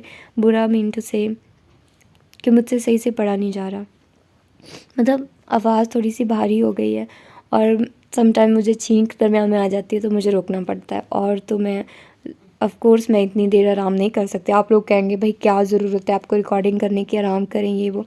फ्लू आपको पता है कि 1 हफ़्ते से ज़्यादा देर तक रहता है और उसमें आप जितना मर्ज़ी आराम कर लो, उतना अपना टाइम लेकर ही जाना है। तो मेरे साथ भी वैसा ही हो रहा है, इसने अपना टाइम लेकर ही जाना है, तो मुझे कुछ ना कुछ एक्टिविटी तो करनी ही पड़ेगी। तो फिर मैं सारा दिन स्क्रॉलिंग करती रहती हूँ, वो क्या कहते हैं, यूट्यूब पर, इंस्टा पर या एफबी पर। और मैं कुछ नहीं करती, ना कोई मैं सीरियल देख रही होती हूँ, ना कोई ड्रामा देख रही होती हूँ आजकल, ना मेरा कोई दिल करता है, ठीक है।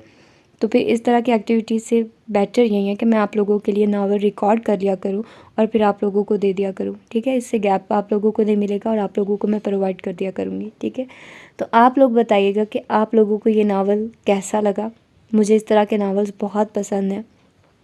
मैं इस तरह के नावल स्टोरीज़ जो आप लोगों को दे रही हूँ, ये मेरी फ़ेवरेट है। मैंने अब तक जितने भी नावल्स आप लोगों को प्रोवाइड किए हैं सब बहुत ज़बरदस्त हैं।